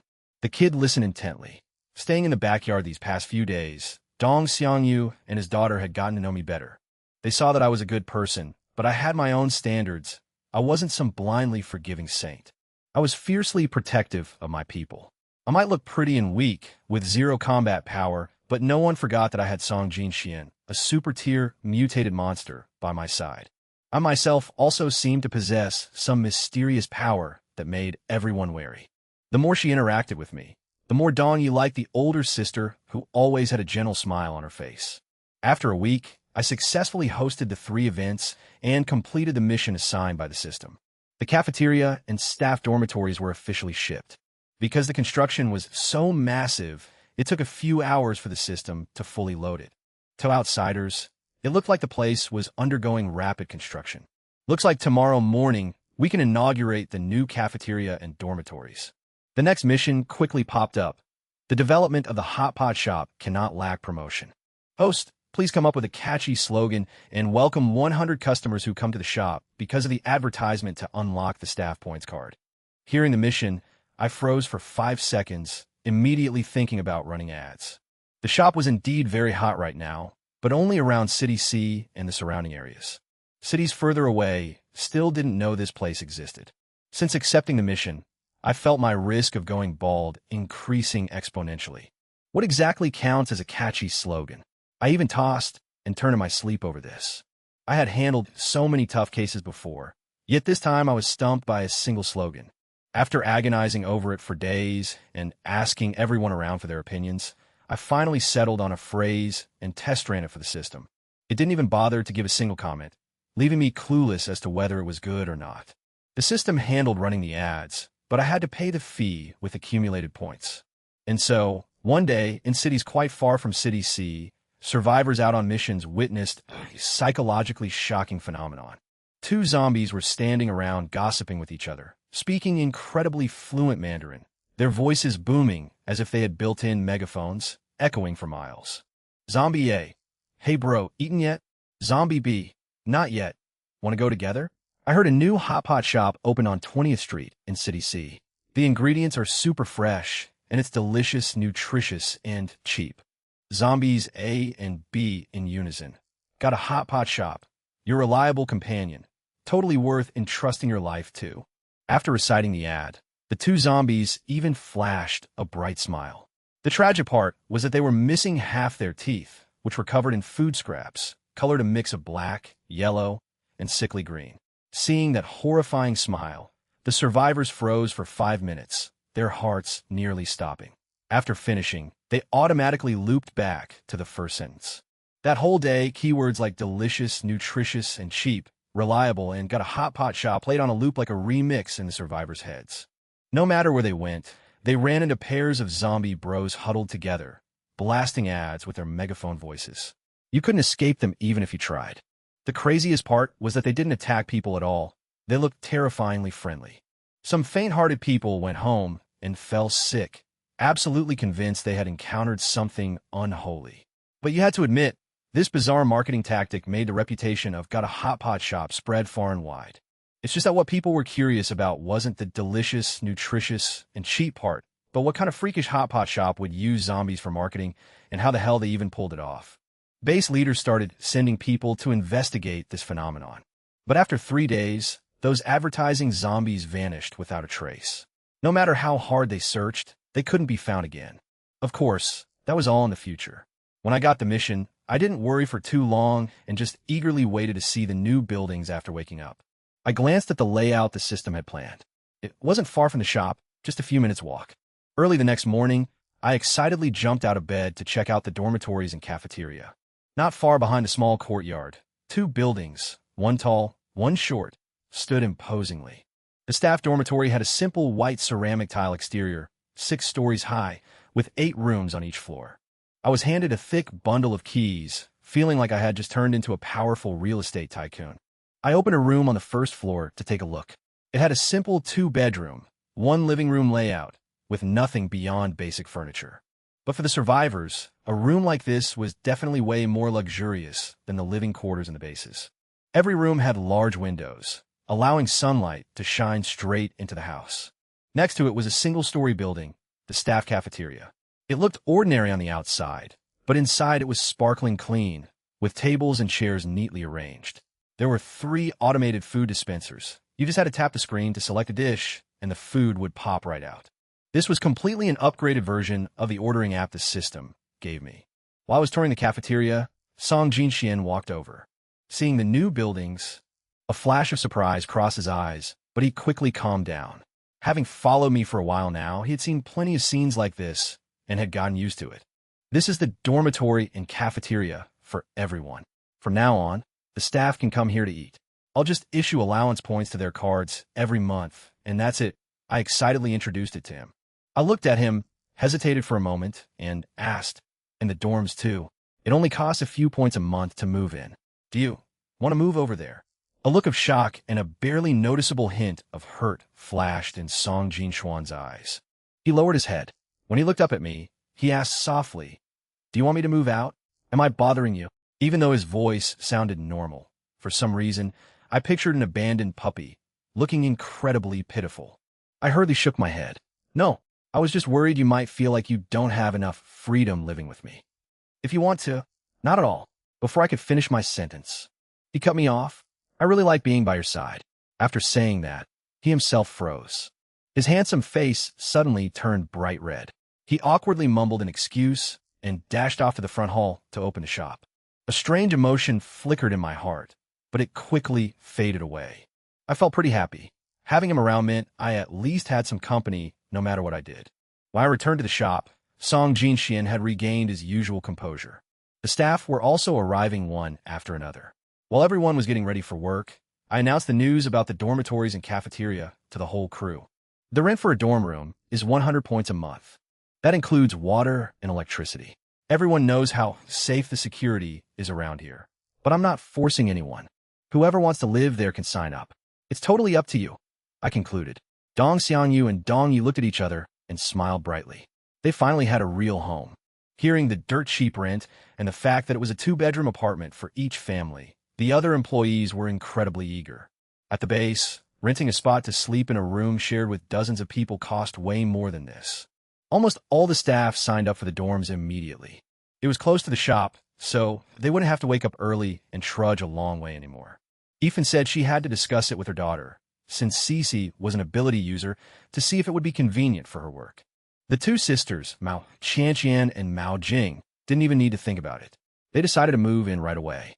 Taking advantage of a lull in customers, I took them to get their rooms, letting them pick whichever one they liked. Looking at the brand new, beautiful building, the staff were too moved for words. Actually, before the apocalypse, they had lived in much bigger and nicer houses, but the feeling right now was truly overwhelming. This meant that from now on, they truly had a home of their own. I promised that as long as they paid 100 points a month, they could live there forever. The Chanchian sisters chose the first floor to make it easier for Mao Jing to get around. No one fought them for it. By the time their shift started, everyone was fired up, their smiles spreading even to the people around them. Customers curiously asked what was going on. That had the whole crew looking so thrilled. This wasn't a secret anyway, so there was no need to hide it. And so, the news that I provided dormitories for my staff spread like wildfire. If they were only admiring the shop's benefits before, now they were green with envy. Where else could you find a boss this good? Even in peacetime, hardly anyone covered housing for their employees like this. The staff were surrounded by customers asking all sorts of questions, and it took them forever to break free. Soon enough, the rumors spread wide, and everywhere I went, people asked when the shop would be hiring again. I didn't know when a new shop would unlock either, so I just gave a vague answer: soon. Soon. Honestly, my mind had already flown back home. I was figuring out what to bring back to the real world. It was so hard to get a vacation, so I had to pack my things, check out of my rented room, and go back to my hometown to visit my parents. The system had approved my leave request. I could go whenever I wanted. Looking at the customer flow today, I decided to set off tomorrow morning. Before leaving, I had to get everything in order and fully stock up on meat and vegetables. Because when I left, time here would only slow down, not stop completely. Even though the system arranged it that way, for the survivors here, everything would still proceed as normal. I filled the food storage for both kitchens and the barbecue cart, then pulled Song Jinxian to the backyard, briefly explained that I had to go home for a trip, and handed the keys over to him. For the next few days, please help me open the shop and manage the staff. I'll give you the points for their meals later, so you can pay for them on my behalf. Hearing this, Song Jinxuan's whole body stiffened. He stared at me, his voice trembling. Your home doesn't belong to this world, does it? I raised an eyebrow. I didn't expect him to be so sharp, but I also felt there was no need to hide it from him. Anyway, for the next few days, I would completely vanish from this place. So I calmly nodded. Then, his voice went completely dry. Are you coming back? Of course I am. My shop is still here. I'll definitely come back, I affirmed. Song Jinxian nodded, but his brows didn't relax at all. To him, me going to another world was full of risks. Who knew what could happen? What if I really didn't come back? Wouldn't that mean he'd never see me again? Seeing him sitting silently across from me, his expression reverting to the cold look he had when we first met, I found it a bit strange. What's wrong? Looking into my clear eyes, Song Jinxian just shook his head. He didn't know how to describe this fear of loss, so he could only swallow all his thoughts back down. I couldn't figure it out, so I let it go and continued giving him a few more minor instructions for the shop.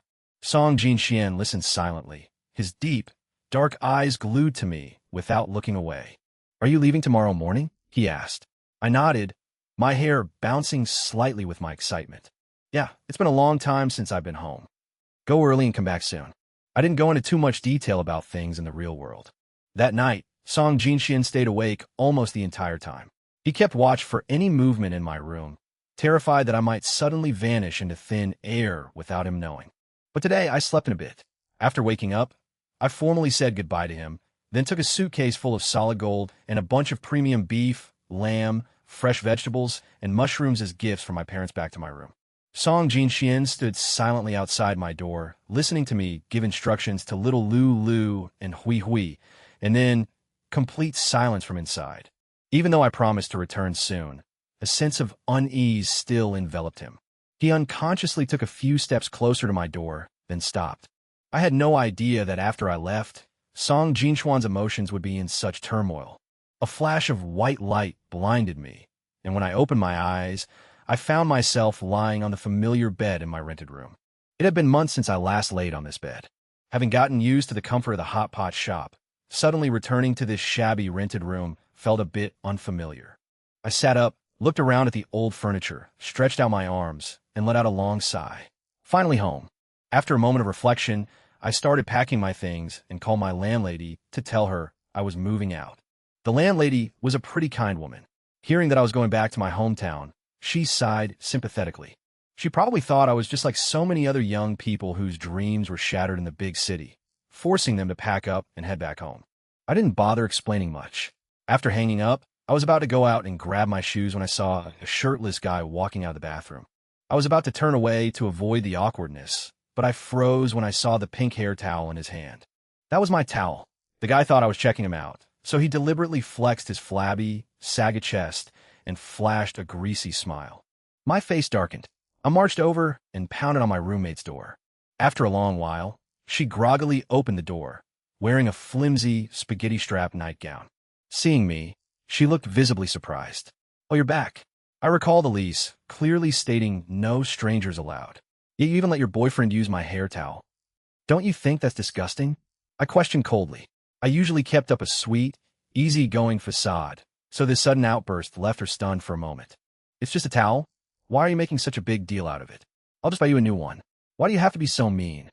She snapped back to reality and started yelling in annoyance. Fine, pay up. And for the body wash and shampoo, too. I bet your boyfriend used them all up, huh? I find it filthy when others use my stuff. Let's round it up to 300 yuan. Please transfer it to me on WeChat right now, I said firmly. Just a moment ago, I had already smelled my favorite strawberry ice cream body wash lingering all over the bathroom. I loved this scent so much that I even had the system prepare an identical wash kit at the Hotpot restaurant for me to use. Hey, you're throwing a fit over a little bit of stuff? Who do you think you are? The boyfriend stepped forward, raising his hand to push me. But the next second, I quickly stepped back and held up my phone. I'm warning you, if you dare touch me, I'm calling the cops immediately. This video is proof. While the two of them were still bewildered, I quickly retreated to my room and locked the door. When it's time to fight, you fight. When it's time to retreat, you retreat. I absolutely refused to let myself be taken advantage of. I casually forwarded the video to the landlady. Before long, I heard the sharp shrieks of the old landlady and the voices of her son and daughter-in-law outside. The three of them ganged up and scolded the couple so hard they couldn't even get a word in. In the end, they could only pack their bags and scram in disgrace. Waiting until the storm had passed, I poked my head out and called over, remember to transfer that 300 yuan to me, or I'll go straight to your company to collect it. She glared at me with deep resentment, but perhaps out of genuine fear, I received the transfer notification a moment later. I packed up all my belongings and threw away everything in the bathroom. Taking advantage of the empty room, I tossed all the bulky items into my spatial storage, leaving only a lightweight suitcase filled with gifts for my parents. After returning the keys to the landlady, I officially stepped out of the room I had lived in for years. The sun was shining beautifully today, Dragging my suitcase down the street, my heart felt light, filled only with the longing to go home. Before leaving, I swung by the site of my Hotpot restaurant in the city center. The shop was still surrounded by construction tarps, but peeking through the gaps, I could clearly see the shape of a grand establishment taking form. After admiring it for a while, I left satisfied, heading straight to the train station to buy a high-speed rail ticket back to my hometown. My hometown was a small Tier 5 or Tier 6 county. There were no flights, but the high-speed train only took a little over 3 hours to get there. On the train, watching the scenery recede through the window, I unconsciously blurted out, "Songjin Xianluk? Isn't this river beautiful?" As soon as the words left my mouth, I froze. Seeing the person sitting next to me giving me a weird look, I could only offer an awkward, apologetic smile. I fell into a deep sleep, and by the time I woke up, the scenery outside had become incredibly familiar. My heart pounded with excitement.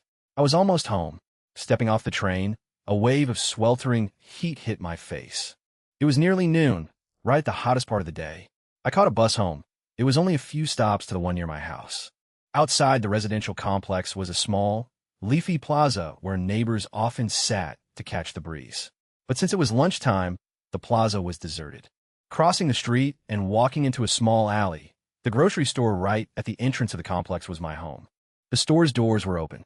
A neighbor who had just finished shopping was standing at the checkout counter, chatting with my mom. Looking at her from a distance, my eyes suddenly welled up with tears. As if sensing something, my mom looked up in my direction and froze on the spot. She didn't even have time to say goodbye to the customer before rushing out from behind the counter. Old Jiang, my mom called out toward the back as she ran. From the inner room, my dad's voice echoed out, "What is it, honey? Our daughter is back."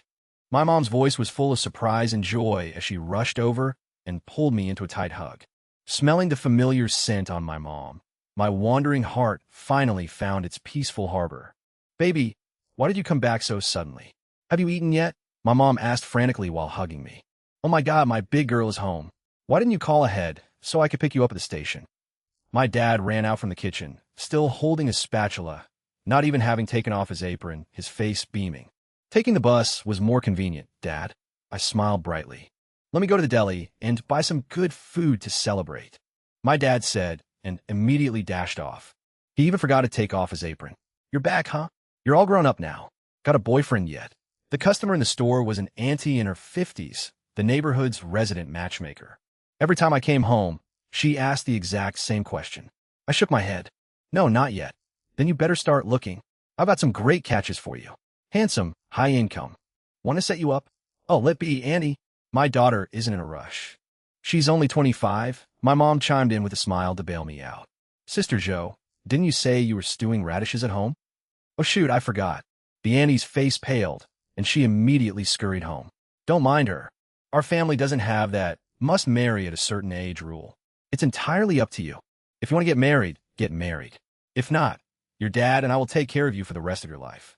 My mom smiled, her voice as gentle as ever. I nodded, my eyes growing red again. No wonder people said I was a mama's girl. It was simply because my parents were too amazing, gentle, and deeply respectful of their children. You could search the whole world and probably never find a better pair of parents. I rested my head on my mom's shoulder, acting spoiled and affectionate for a long time.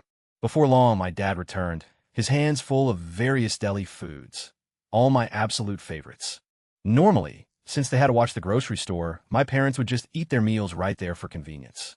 I skillfully pulled out a few wooden boards from under the shelves, pieced them together into a small table, and placed 3 stools around it to create a cozy family dining table. "Come on, eat up.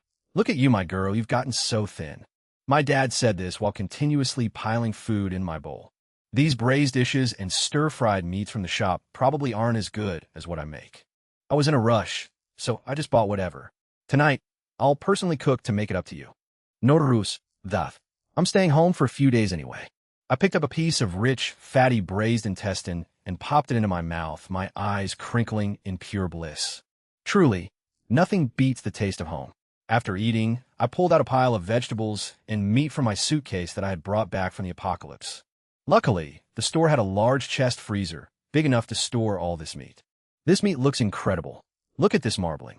It's gorgeous." My dad held up the slabs of beef and mutton, praising them endlessly.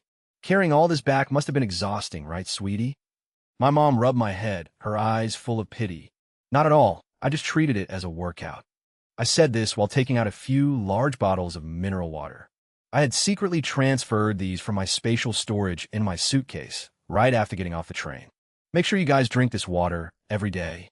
You can use it to brew tea or cook rice. It's really good for your health.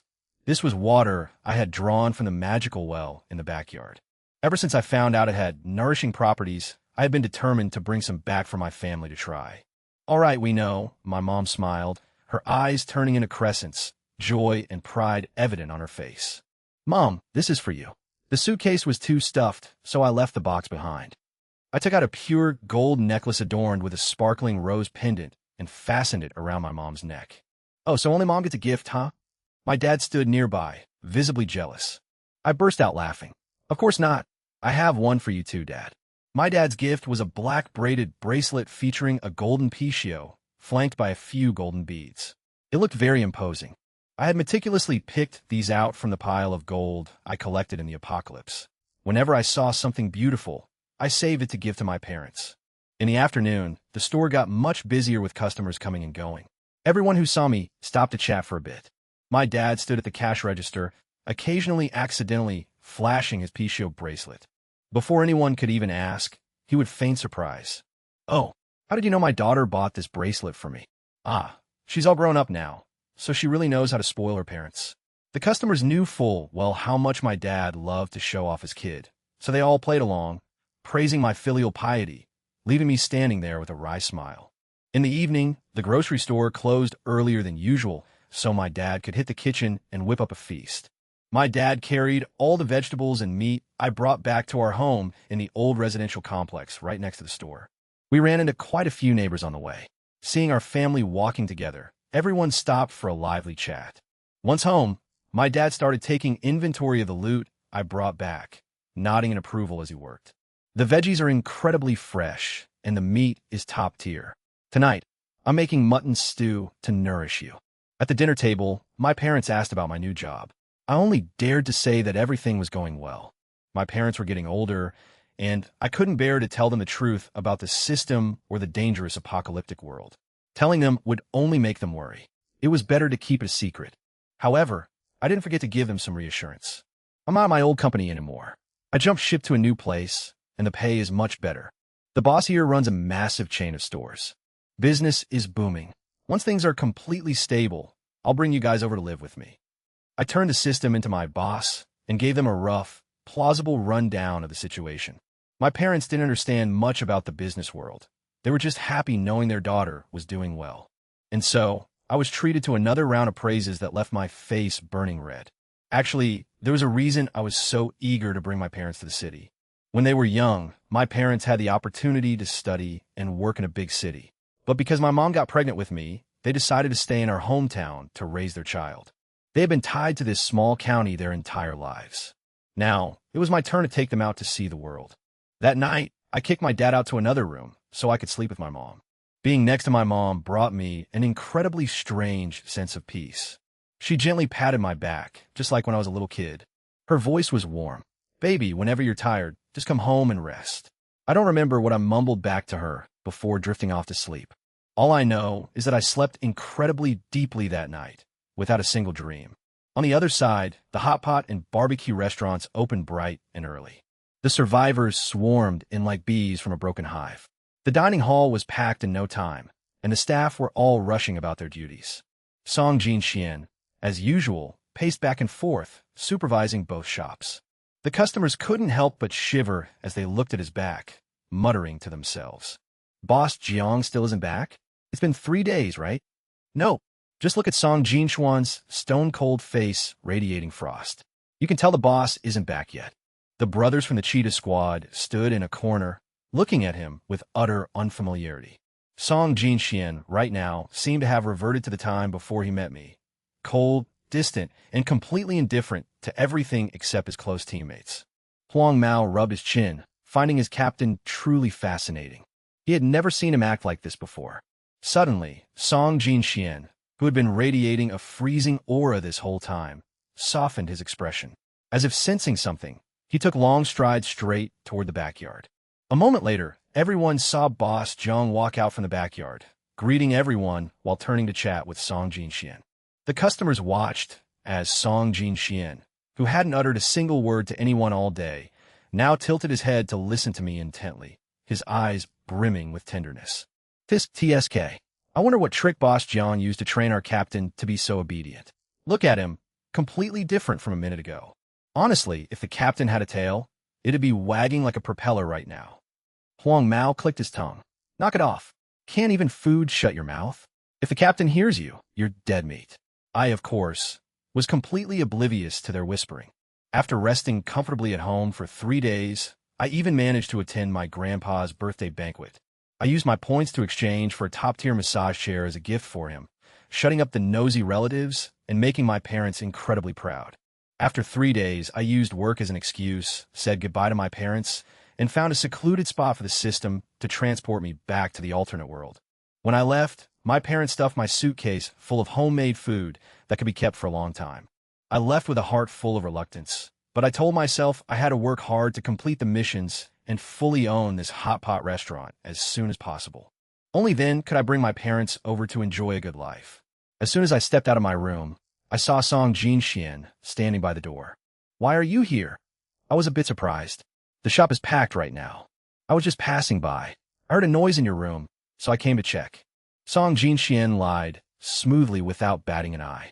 I didn't think much of it and nodded, asking, how has the shop been these past few days? Did anything happen? Song Jinxian shook his head. Everything is normal. Now that you're back, are you leaving again? Not for the time being. I did the math. 1 year here was only 12 days over there, so I might as well focus on building my business here first.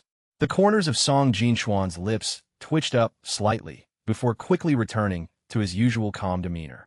Has everyone registered for the dorms? I continued asking. Song Jinxian nodded and handed me the ledger to check. All the staff had registered for the dorms. The rent was recorded as debt and would be deducted from their salaries. Everyone has been eating at the staff cafeteria these past few days. I paid for it all in one go. The factory workers also started their shifts on time after you left. The first batch of food is already being processed. Thank goodness you were here to handle things these past few days. I breathed a sigh of relief. Before leaving, I had prepared everything, and the raw materials for the factory were fully stocked in the warehouse. The staff just needed to follow the procedures. I had also handed over a detailed personnel allocation list to Song Jinxian beforehand. After taking a stroll around the Hotpot and barbecue restaurants, I decided to drop by the food factory to check on things. The factory was now officially operational. Anyone entering had to go through sterilization, wear sterile protective suits, masks, and hairnets. I was very satisfied with this strict protocol. When it comes to the food business, hygiene must be the top priority.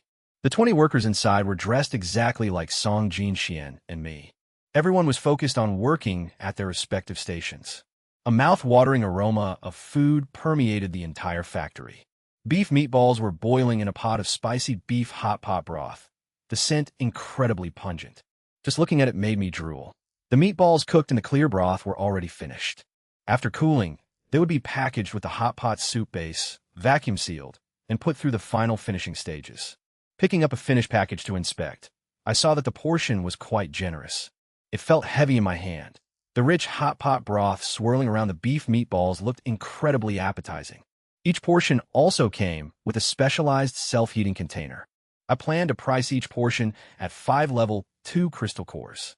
Once we had enough stock, I would bring them to the shop for a trial run to see the customers' reactions. Dong Xiangyu was also on the production line. He and his father had now settled into the new cafeteria, and their lives were much better than before.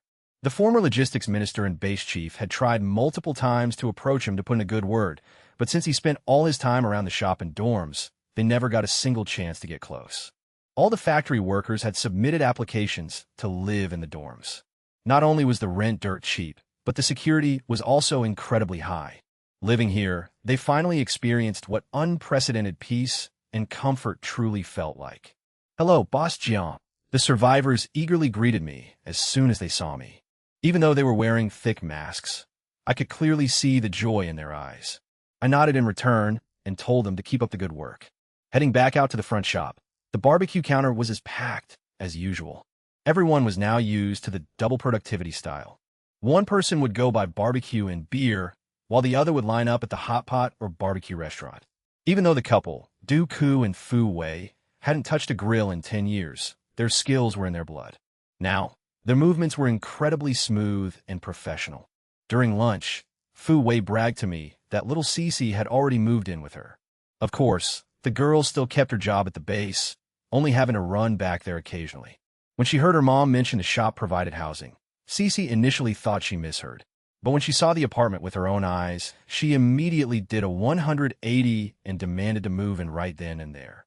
These past few days, I kept feeling like some groups of customers were giving me incredibly weird looks when they came in to eat. I was about to raise my guard, but it turned out they were people who found the shop after seeing the system's bizarre advertisement. I was dying of curiosity.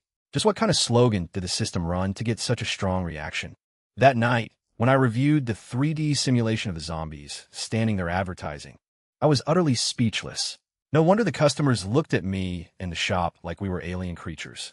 I was lucky they didn't just write me off as a lunatic. The system even sounded indignant.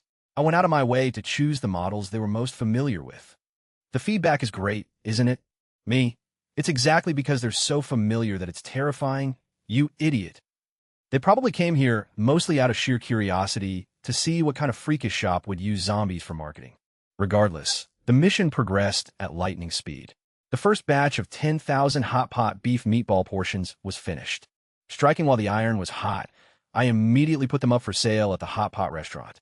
At first, the customers were hesitant, but after I demonstrated how to use the self-heating container and the mouth-watering aroma of spicy beef hot pot wafted out, exactly like eating at the restaurant, the 10,000 portions of beef meatballs were wiped clean in a heartbeat. It got to the point where I had to impose a purchase limit per person. Finally, the mission to welcome 100 customers from the advertisement was completed.